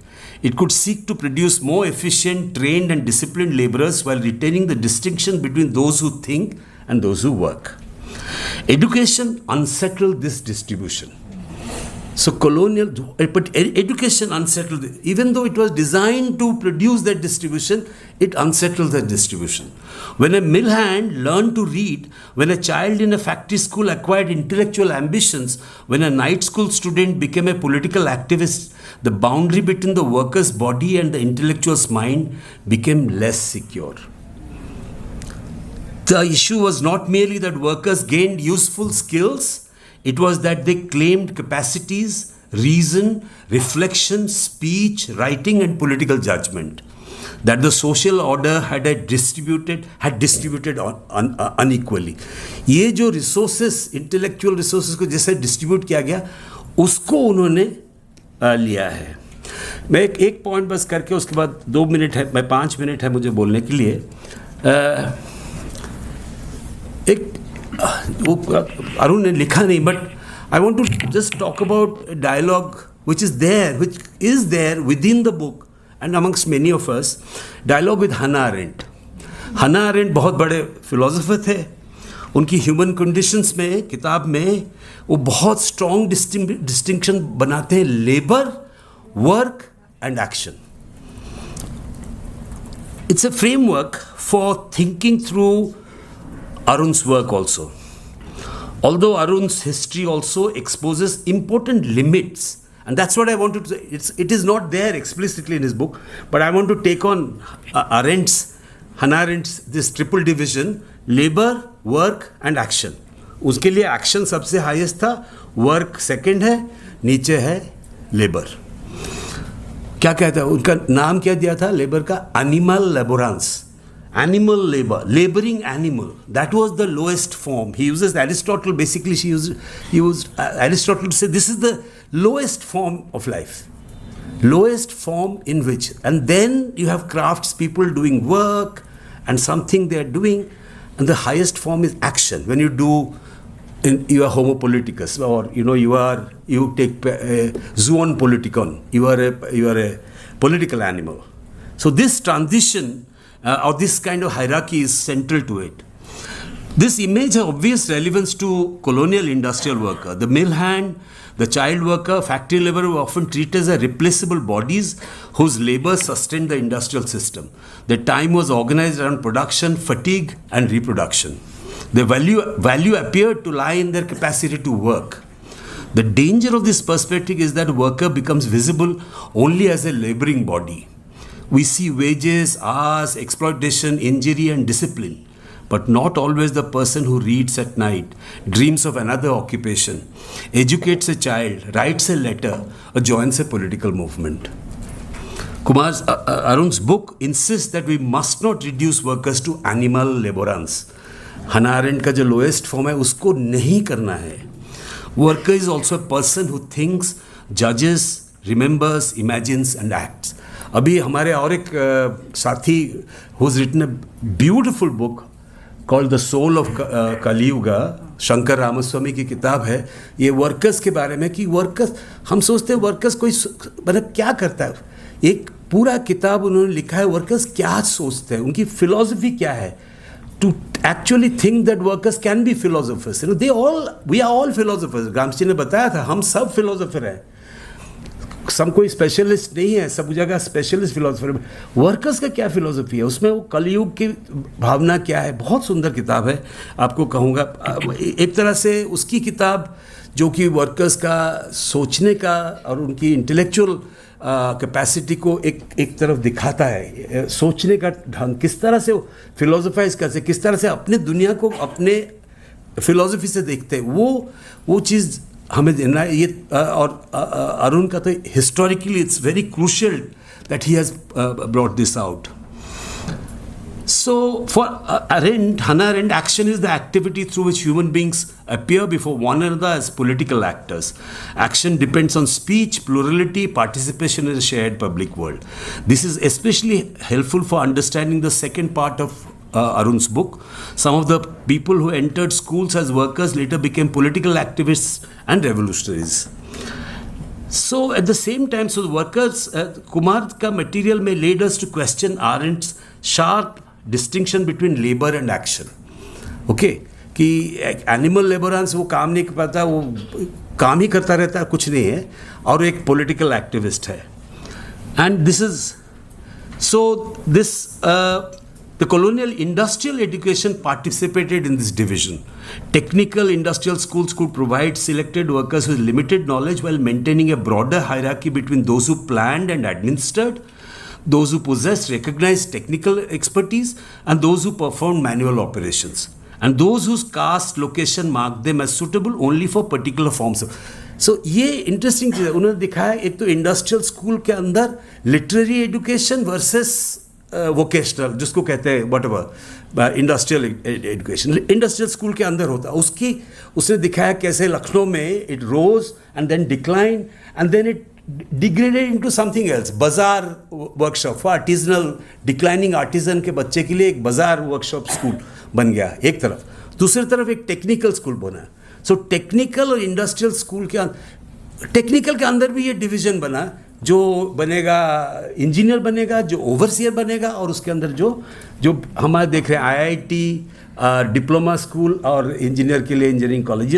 Triple division का origin है. ये starts with this binary between general education literary versus industrial, then within the industrial and technical, within the technical between those who engineer higher quality and those who are of low quality. So what is this? I'll just end it with 1 minute. What do we talk about? How do we take this aspiration of the workers, this desire? Is it an aspiration to respectability? एक है बहुत बहुत बड़ा चीज़ है aspiration respectability, जिसको late 19th century में England में skilled labour रखते थे. स्किल्ड लेबर जो थे उनके पास था, वो रेस्पेक्टेबिलिटी चाहते थे. एंगल्स ने उनको बाद में कहा कि ये लेबर एरिस्टोक्रेट्स हैं, है ना, लेबर एरिस्टोक्रेट्स हैं. तो ये लेबर एरिस्टोक्रेसी लेनिन ने उसको फिर यूज़ करके बताया कि because of this labour aristocracy, उनका डोमिनेशन के कारण वर्कर्स जो है अपनी इंटरनेशनल ये भूल गए हैं. अब फर्स्ट वर्ल्ड वॉर में लड़ाई करने लगे अपने. इंग्लैंड के वर्कर, जर्मनी के वर्कर, सब सोल्जर्स कौन थे? वर्कर्स के बच्चे वर्कर्स ही थे ना. वो अपने आप को लड़ाई कर, जबकि उनका था कि इंटरनेशनलिज्म था. सबसे बड़ा जो पार्टी था वर्कर्स का party, social democratic party Germany का, वो वोट करने लग गया लड़ाई करने के लिए. तो उसका वो कह रहे थे कि वो लेबर एरिस्टोक्रेसी के कारण ऐसे हो रहा है, लेबर एरिस्टोक्रेसी का डोमिनेंस के कारण. एक वो है. दूसरा है क्या ये एक बूर्जवा, एक तरह से बूर्जवा कोऑप्टेशन है, जो रूलिंग क्लास का कोऑप्टेशन है. ये जो एस्पिरेशन है, मैं क्लार्क बनूंगा, मैं ये बनूंगा, ये कैसे देखेंगे? क्या ये एस्पिरेशन उसको भी देखा जा सकता है, या इसको भी देखा जा सकता है कि I won't be reduced to the labouring destiny. So anyway, so these two things can be interpreted differently, but they coexist. Desire for respectability and bourgeois, which can become the basis of bourgeois incorporation, or it remains a transgression in the heart of this hierarchical system. A pura transgressive वो रह सकता. But we should not forget that it can have a conservative aspect to it also. It can have. And that's something which, of course, he doesn't put it out, but that's something which is important for us to understand. So I'm not going to say anything more. I just say what is the three major contribution he does. First, he expands labor history. I'm being a labor historian, all of us are there. A lot of us are labor historians. All of us, you are labor historians. All labor historians don't know that they're labor historians. But what he has done is really expanded the ambit of labor history. He has expanded, actually shown how it can go into these areas which we have. Our history has had a long dealt with a lot of things. We moved away from only organized labor to the unorganized labor. That was a big thing for us to move there.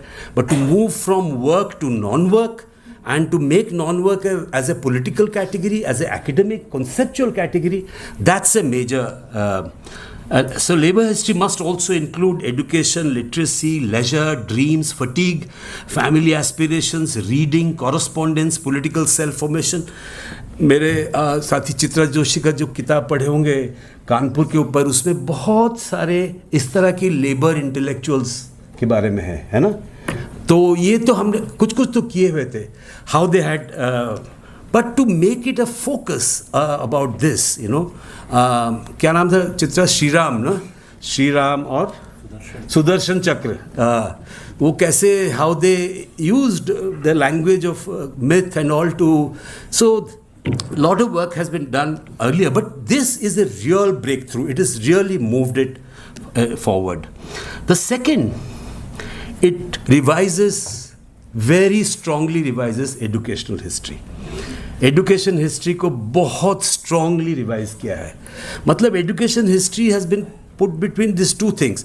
Either the school is a site of social reproduction of the existing social inequality, or it is a site where you have reform, or site of reform, and top-down reform and all.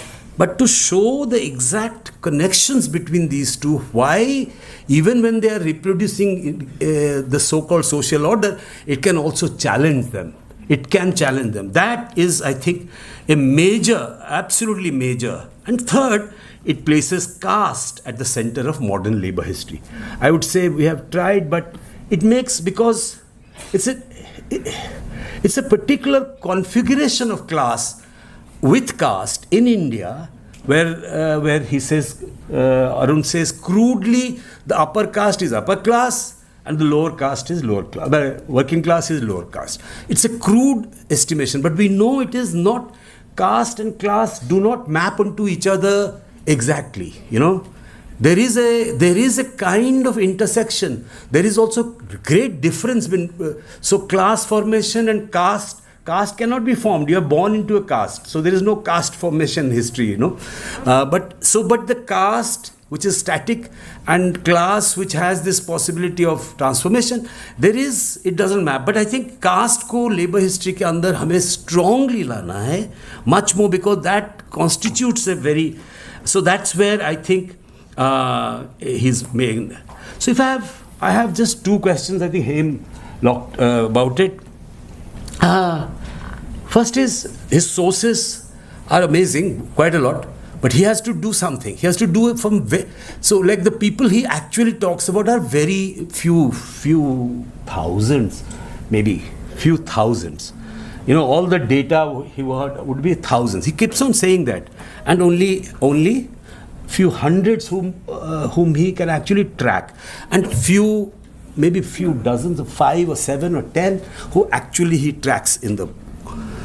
So one could ask, what is representative about it?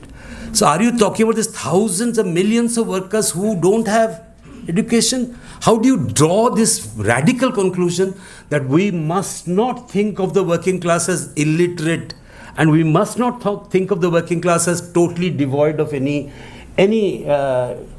so that's so only thing to is evaluating his claim is through the ability to persuade us, to make us think, and the book I think succeeds very well in persuading that 5 भी लोगों के भी बारे में बात हो, एक भी आदमी हो, एक मोहम्मद इरफान हो, एक भी हो, it already shows something of the society. That is the key question. But I think एक बहुत बड़ा question है gender के बारे में. I don't want you to kind of add gender to it. I want you to ask, we all face this same thing, we all face. Because non-work, is the non-work work division the same as women and men?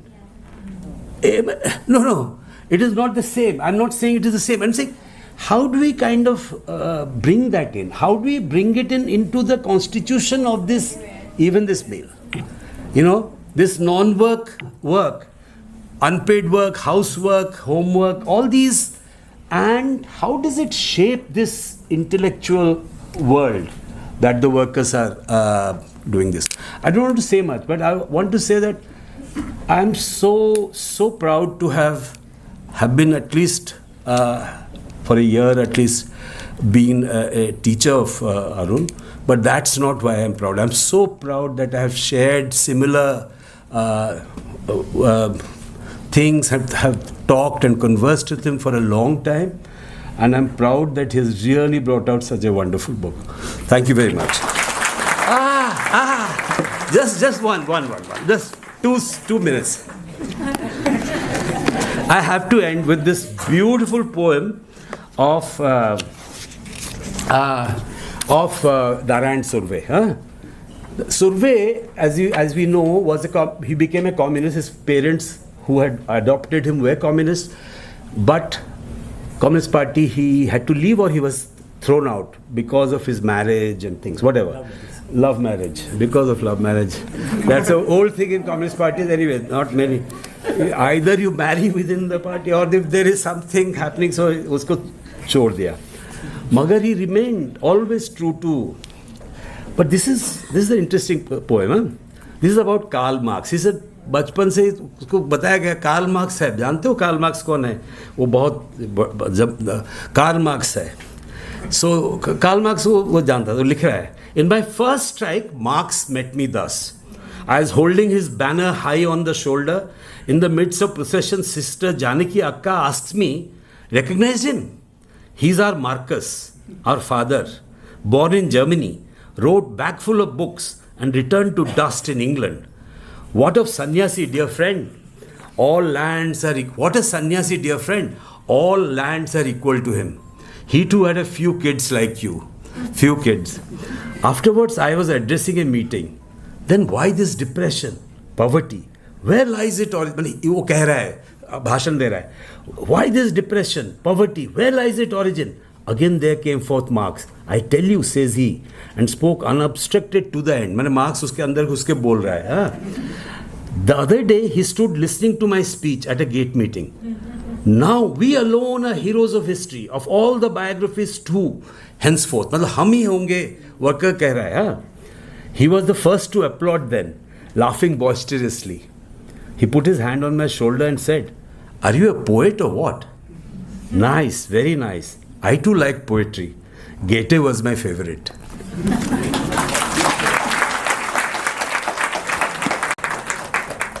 That is something very common with Professor Mahapatra in a classroom or in this kind of a place where the moment you think that he should end, he starts with something more interesting.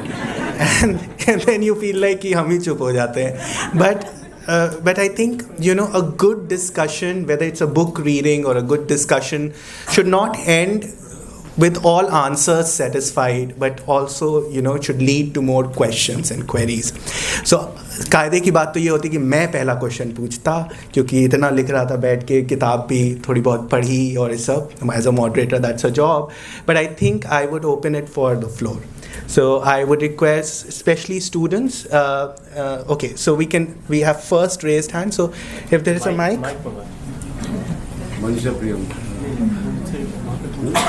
Can we have a hand mic? Okay, आप वैसे बोलते जाएं. अरुण जी की किताब और कलम mic है पीछे. माइक है क्या? मनीषा जी का माइक नहीं चाहिए, आप बोलिए. माइक दे दीजिए. नहीं, you use the mic because of people from there. Yeah. And we'll keep it to 2, 3, 4 questions. You can curse me after that, but because time is getting over. दो चीज़ें, एक तो अरुण जी की किताब और कलम दोनों का बहुत आभार है, क्योंकि ऐसा मंच हमारे लिए दुर्लभ है, इतने लोगों को हम सुन सकें और किसी ने हमारे दिमाग या हमारी मेथोडोलॉजी की वजह से हमको टाइपकास्ट नहीं किया, स्पेशली हम लेबर पढ़ रहे हैं इसलिए, तो बहुत आभार है. पहली बात यह है कि जो प्रभु ने हमको बोल ही दिया कि हिस्टोरिकल सोशियोलॉजी ऑफ एजुकेशन में this is a path breaking work. और मैं ये बताऊं कि अपर्णा बासु जब लिखती थी उसके बाद से कोई हिस्टोरियन ऑफ एजुकेशन जो है वो दिखता नहीं है, जो स्ट्रक्चर पॉलिसी सबके बीच और उसमें एक आवाज भी उभारे. और दूसरी छोटी सी बात यह है कि CIE में ही सुरेश चंद्र शुक्ल और अपर्णा बासु, इनकी वजह से तेलंगाना में ये पाया गया कि बहुत लाइब्रेरी मूवमेंट्स हुए. तो मेरा सवाल आपसे ये है कि आपने तो पहले ही कह दिया साइलेंट और रेबेलियन, साइलेंट भी है, रेबेलियन भी है, बाद वाला सब ठीक है, उससे मेरा कोई मतलब डिफरेंस नहीं है, लेकिन ऊपर वाली बात तेलंगाना में वो लाइब्रेरीज जाके क्या होता है, साधना सक्सेना की PhD है सुरेश चंद्र शुक्ल के अंदर में. दूसरी बात है कि बिरसा मुंडा जहाँ पढ़ते हैं, उलीहातू का स्कूल और खूटकाटी की व्यवस्था, तो वहाँ स्ट्रक्चर और एजेंसी दोनों लेके स्कूल जाते हुए पेजेंट्री जो है वो उलगुलान कर उठती है, वो साइलेंट नहीं है. और अगर हिस्ट्री को हम 100 साल बाद ला देते हैं और हम ले आते हैं एक और बहुत ही अभूतपूर्व हिस्टोरियन दिल्ली विश्वविद्यालय के, और ये मेरा आखिरी आपसे छोटा सवाल है, वो है अरविंद नारायण दास. और अरविंद नारायण दास जिन खेतों में घूमते हैं वहां पे पेजेंट्री जो है वो निचली जाति की भी है, उसमें महिलाएं भी है ना, लेकिन वहां क्या होता है, वहां वो अपने कंडीशंस को थियराइज करके और लेबर हिस्ट्री से अपने कंडीशंस को बदलना चाहती हैं. तो ये साइलेंट और रेबेलियन वाला पार्ट जो है उससे मेरा थोड़ा सा मतलब कुछ है. You want to answer that? Okay, we can take another question. And please, if you can keep the question precise and yeah, please, sir. I think every time has been also whether labor have aspiration, dreams. प्रभु साहब आपने भी कई बार बोला, तो मुझे लगता है कि उनके ड्रीम्स को अच्छे से फैज में बड़े अच्छे ढंग से पेश किया है. उन जैसा आज तक मैंने कोई नहीं कर पाया. और हमारे सारे ध्यान भी मधुसूदनपुरी तो उनको शब्दों में मांगा है, सुरेंद्र ने भी मांगा है. तो उन्होंने कहा कि हम मेहनत कर इस दुनिया से जब अपना हिस्सा मांगेंगे, बाग नहीं, खेत नहीं, हम सारी दुनिया मांगेंगे. तो उनका पूरी दुनिया पे हक मांगने हक बनता है, चाहे वो कैसा भी हो. मैं ये कहना चाहता हूँ. Thank you. We'll keep to questions first, okay? And if the time permit, if you have a question, you already have a mic. yeah, please. Okay. Stolen the mic. I am Heba Abbas, and I just want to say मेरा दिल रोता है. Catharsis कहते हैं ना नाम से. मेरा दिल रोता है इस बात पे कि what struggle do we go through when we can't use the word Dalit, when we can't use the word Musalman. The census is coming and the state will look at me as a minority, as a minority who has lived all her life in Mathura. Then Lucknow में shift हुई, then तहजीब and all, पता नहीं क्या क्या मेरे नाम के आगे लगाया जाएगा. तो इसलिए मेरा दिल रोता है. मैं एक शिया मुसलमान हूँ, इसे कैथारसिस कहते हैं। ये मैं जानना चाहती हूँ, ये क्या स्ट्रगल रही है कि आपको क्या स्ट्रगल फील हुई है जब आप दलित नहीं सबॉल्टर्न बोलते थे। शायद मैं गलत हो सकती हूँ क्योंकि मैं हिस्टोरियन हूँ भी और नहीं भी। गिन्सबर्ग ने शायद बोला था कि सबॉल्टर्न के अलग अलग कॉन्टेक्स्ट होते हैं, तो क्या आपका भी दिल रोया जैसे मेरा दिल रो रहा है? बस ये सवाल पूछना चाहती हूँ। Thank you. We can do one thing, we can collect questions first and probably then we can answer so that we can have more questions. But due respect to all questions. Where is the mic? Can we go to that and then we'll come here? Pakka, I'll come there. Yeah. Yeah. We'll come to you. We'll come to you also. Yeah. So Arun is noting down all the questions, right? Arun? Okay. Vote of thanks से पहले answer करें. My name is Bhupendra and I'm a student here at JNU. Many congratulations, Arun, for a wonderful book. I mean, the discussant have already talked about, how, like, I haven't read the book and I'm looking forward to reading it. Your work about the caste, labor, work and non-work. I was just somewhere wondering, I mean, how do you see the very idea of solidarity? Because when we think of work, non-work, and the possibility or transgression in from the discussion, I was just wondering, how do we think of this possibility for the solidarity among the subaltern laboring, intellectuals or workers, for that matter. Thank you sir. Mike उनको दीजिए, सवाल इधर से आएगा, आप mic लेके खड़े रहिए, आप पूछिए. चल रहा है? हाँ बिल्कुल. एक मिनट पहले इनको पूछ लीजिए, आप माइक रखिए. अच्छा, मुझे जल्दी से एक सवाल करना है कि क्योंकि doctor Hem spoke about Ajanta Subramaniam's work and उन्होंने एक चीज़ बोली है कि जो इंजीनियरिंग की जो पढ़ाई है उसको एक्चुअली इंस्टीट्यूशनलाइज किया गया एट वन पॉइंट, और जो वो नॉलेज थी वो वर्कर्स में ही थी. That they were the ones who actually created those ideas, those innovations, and then they were turned into electrician or plumber or smaller menial jobs, and their knowledge was co-opted by the system. So when you think about education within the system and now outside, I was also thinking there is some more access to knowledge today because of maybe social media, maybe not. I don't know, that's a deeper debate. But I'm just wondering, how do you think about these things with regards to workers when, knowledge doesn't necessarily have to come from books, and it does come for workers also from within the laboring experience. Okay, I think we got the question. Thank you so much. Yeah, please introduce you, identify yourself also. I'm a student of history, PhD at Delhi University. So, Arun sir, I'm really looking forward to reading your book. And the part silent rebellion that you talk about, I think it's very important. But I wanted to ask you, is there any element of rebellion that you found in your research that is non-silent, like protests and like strikes? I am asking this in the context of what the media is calling the Gen Alpha protest. Across the country, you'll find school students protesting, especially after the gender protest. But this is being called the Gen Alpha protest, but it is not a new phenomenon as such. The protest by school children, a comrade is here with us, who was once telling a story about how he protested against his principal in 7th class while he was in Ara, Bhojpur, Bihar. So he was suspended because of that. One interesting anecdote from this is that he did not really understand the slogans. They were saying Murdabad, Murdabad. He understood it as Murga Bhat, chicken rice. So, yeah. So there has been the famous, less undercover but important movement, Sadak Pe School Andolan in Bihar.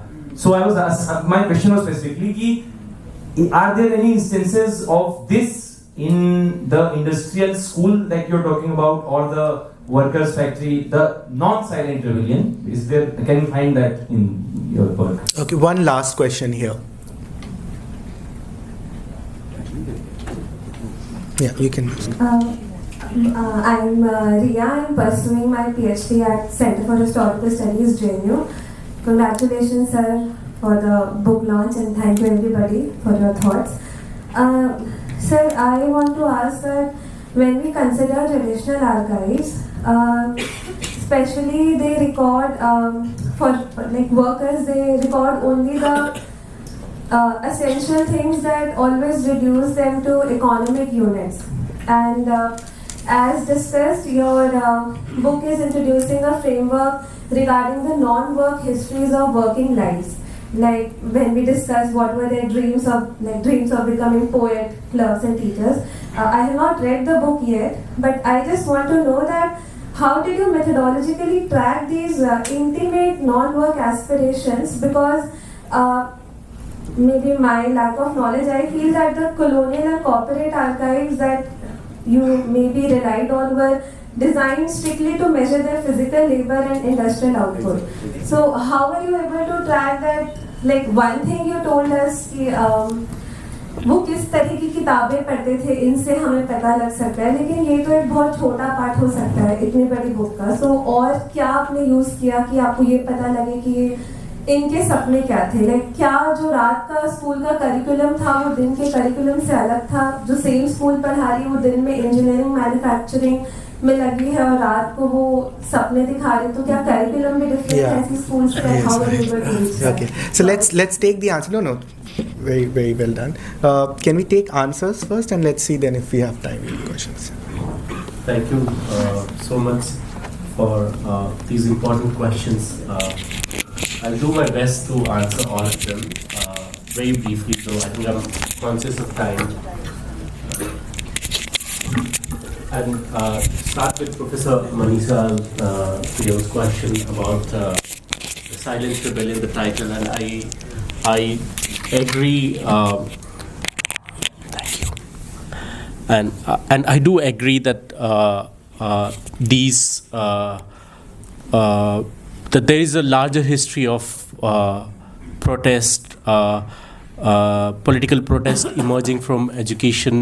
That there is also a larger history of caste-led struggle for education, which are very central to India's social history, and the political ones have been tracked quite significantly by the subaltern studies volumes, which number like all 12 of the volumes do talk about, including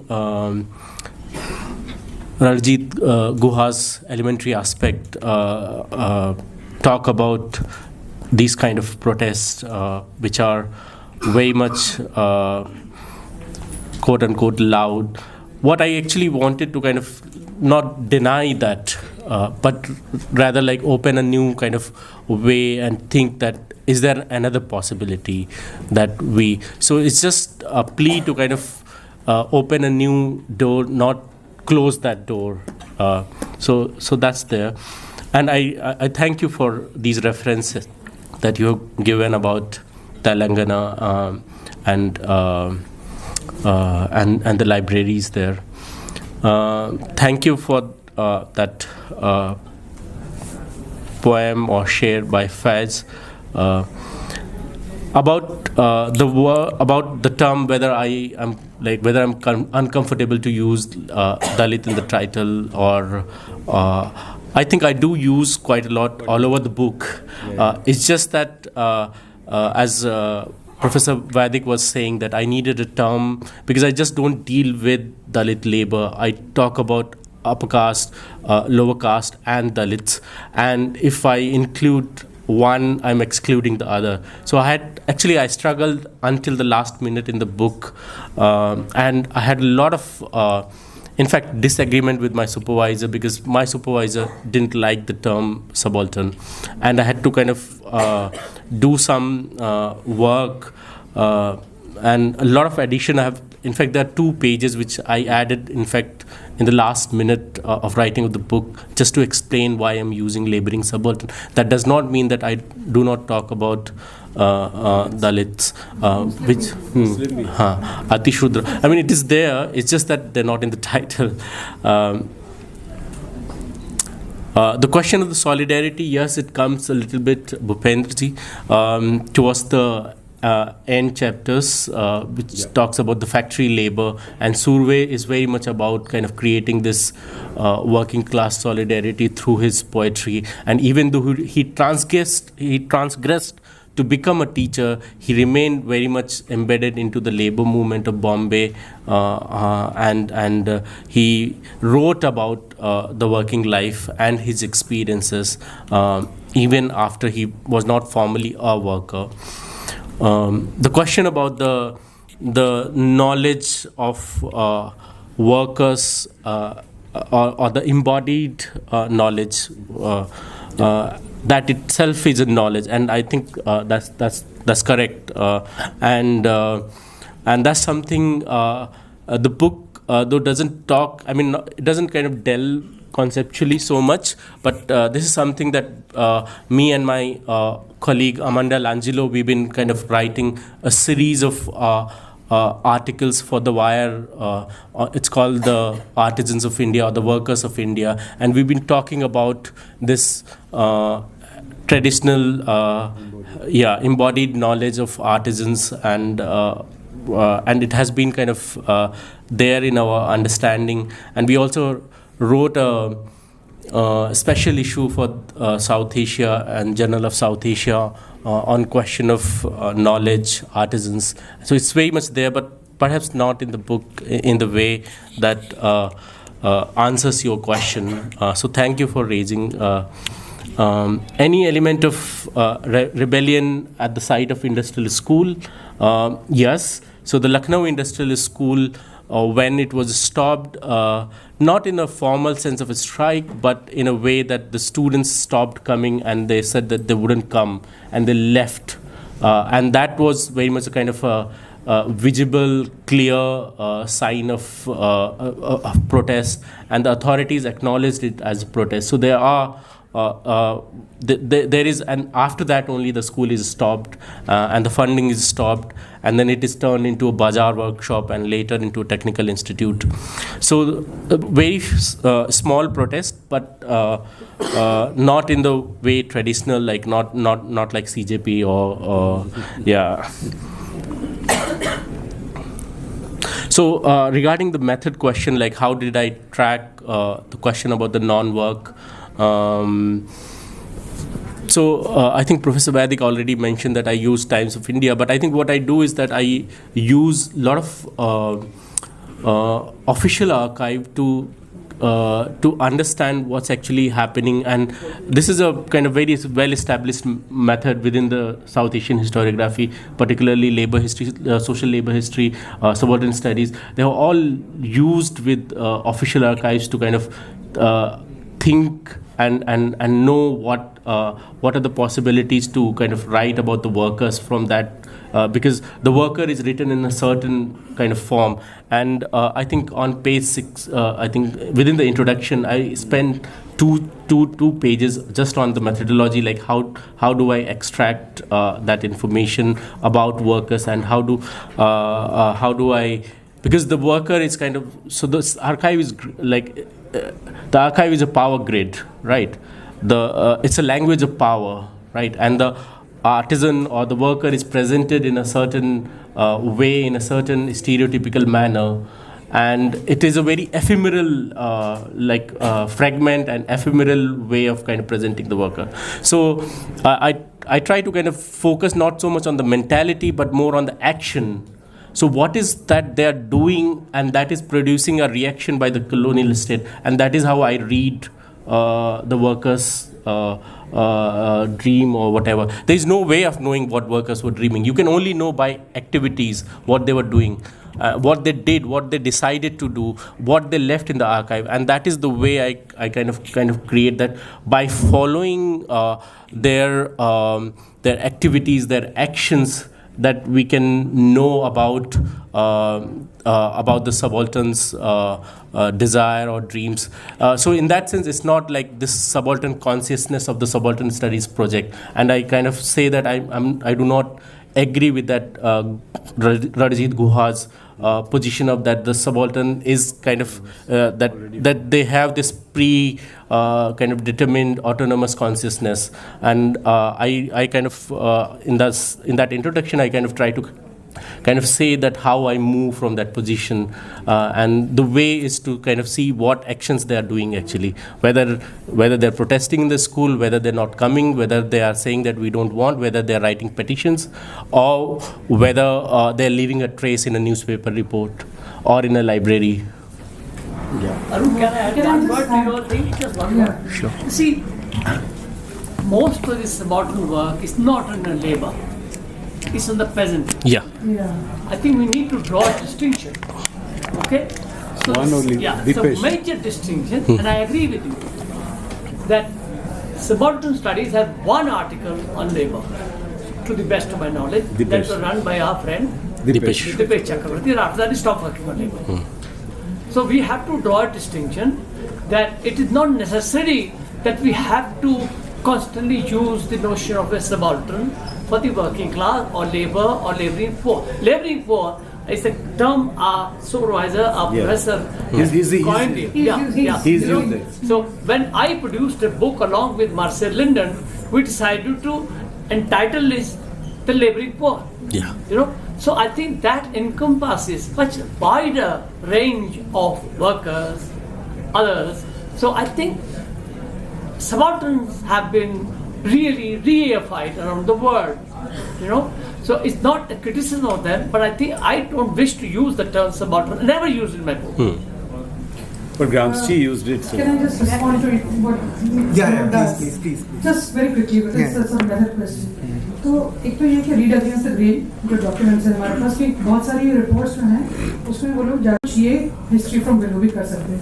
तो वो इसलिए होता है जिससे आप सवाल क्या पूछ रहे हैं. तो इन अरुण्स डेटा लोग जो टेक्निकल स्कूल था उसमें आ नहीं रहे हैं, एडमिशन लेना बंद हो गया, धीरे धीरे नंबर डिक्लाइन हो गया. और फिर हम 7वें 8वें चैप्टर पे पहुँचते देखते हैं कि नाइट स्कूल शुरू हुए और नाइट स्कूल में बहुत सारी जनता आ रही है and he is getting the data from TOI times of India. तो सवाल क्या पूछेगा इस हिस्टोरियन. अब कोई वैसा हिस्टोरियन है जो स्टेटस में we have status okay I am just saying नहीं होते हैं स्टेटस अच्छे हिस्टोरियन नहीं होते. तो what do you say status. हाँ तो वो बोलेंगे कि ये तो ना जब हम कुछ करके देते हैं तो ये लोग उसका लाभ नहीं उठाते, जब खुद करना है तो वहाँ जहाँ पे संगठन कर रहे हैं हमारे खिलाफ षड्यंत्र कर रहे होंगे. एक तो ये इस तरह का. पर what he is asking is how come the numbers are going up. How come in the hours that they could see they rather go to school? एक वहाँ है जहाँ पे जाना नहीं चाह रहे हैं, दूसरा ये कि वो एक्स्ट्रा टाइम लगा के और वो सब करें.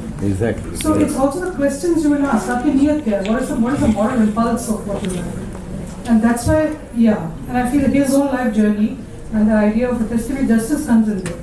फिर इसकी बात सुने ना हम जरा कि क्या कहना चाह रहे हैं, क्या करना चाहते हैं, and then give them a fair hearing, so to say. And for more questions to be answered, please read the book, buy the book, go to your library and get the book, okay? Because I feel that a lot of questions which you have asked is already there in the book. So, final words. Come on. I'll just take 1 minute. Thank you so much for coming and being so patient and asking good questions, tough questions, and I've noted all of them, and I'm going to reflect, think about them as I go back to the UK in the next few days. I would like to thank all the panelists for their close reading of the book. I think, as I was saying to Professor Vaidik, that she and of course others are the first readers, other than the reviewers and my supervisors, Professor Rupa Vishwanath and Professor Niladri Bhattacharya, who supervised my work for 4 years and read various drafts of this book. I thank them, and I thank you for the wonderful comments and feedback. And I want to thank you, Manas, for hosting this event beautifully. I've known Manas for ages, and I'm seeing him after ages, to be honest. He was my junior in college, and Manas, for those who don't know, is also a Delhi University topper. So he was like a star for all of us. I would like to thank MS Marian R. Tagore International Center for Advanced Studies, ICAS MP, the logo on the top in the banner, and the German Federal Ministry of Research, Technology and Space for supporting this event financially and providing infrastructural support. I would especially like to mention Debjani Majumdar from the ICAS MP for supporting this event and providing constant encouragement. Also from ICAS MP, Anilji, Ujjwal Arora, Sukriti Manoja, who provided a lot of encouragement and support as the event was getting planned. I want to thank Cambridge University Press for designing creatives for this event. Professor Amar Faruqi for providing support and encouragement. Surjit S. Khurana from Bookwell Publication. I think he's wrapping up, but I hope he's able to hear me from here, for having the book stall here and providing support. Many thanks to a lot of my friends and volunteers. They're not volunteers, they're my friends actually, but they became volunteers. Vikas Malik, Dr. Vikas Malik, who's here, Dinesh Kataria, Amit Kumar Gupta, Sumit Kumar, Firoz Alam, who's sitting here, Parminder Ambar, and many others. I'm sure I'm forgetting some names, but I really want to thank all of you. I want to thank Hina. I think she's sitting, she's been missing parts of it because my daughter Inaya, who's we're staying at the IAC, she's been recovering from diarrhea. So she's been in and out, but it has been very challenging in Delhi for the past few days. I've been recovering from fever and fatigue. So thank you so much, Hina, for your support. And thank you, IIC, for providing the venue and accommodating the large crowd. Thank you.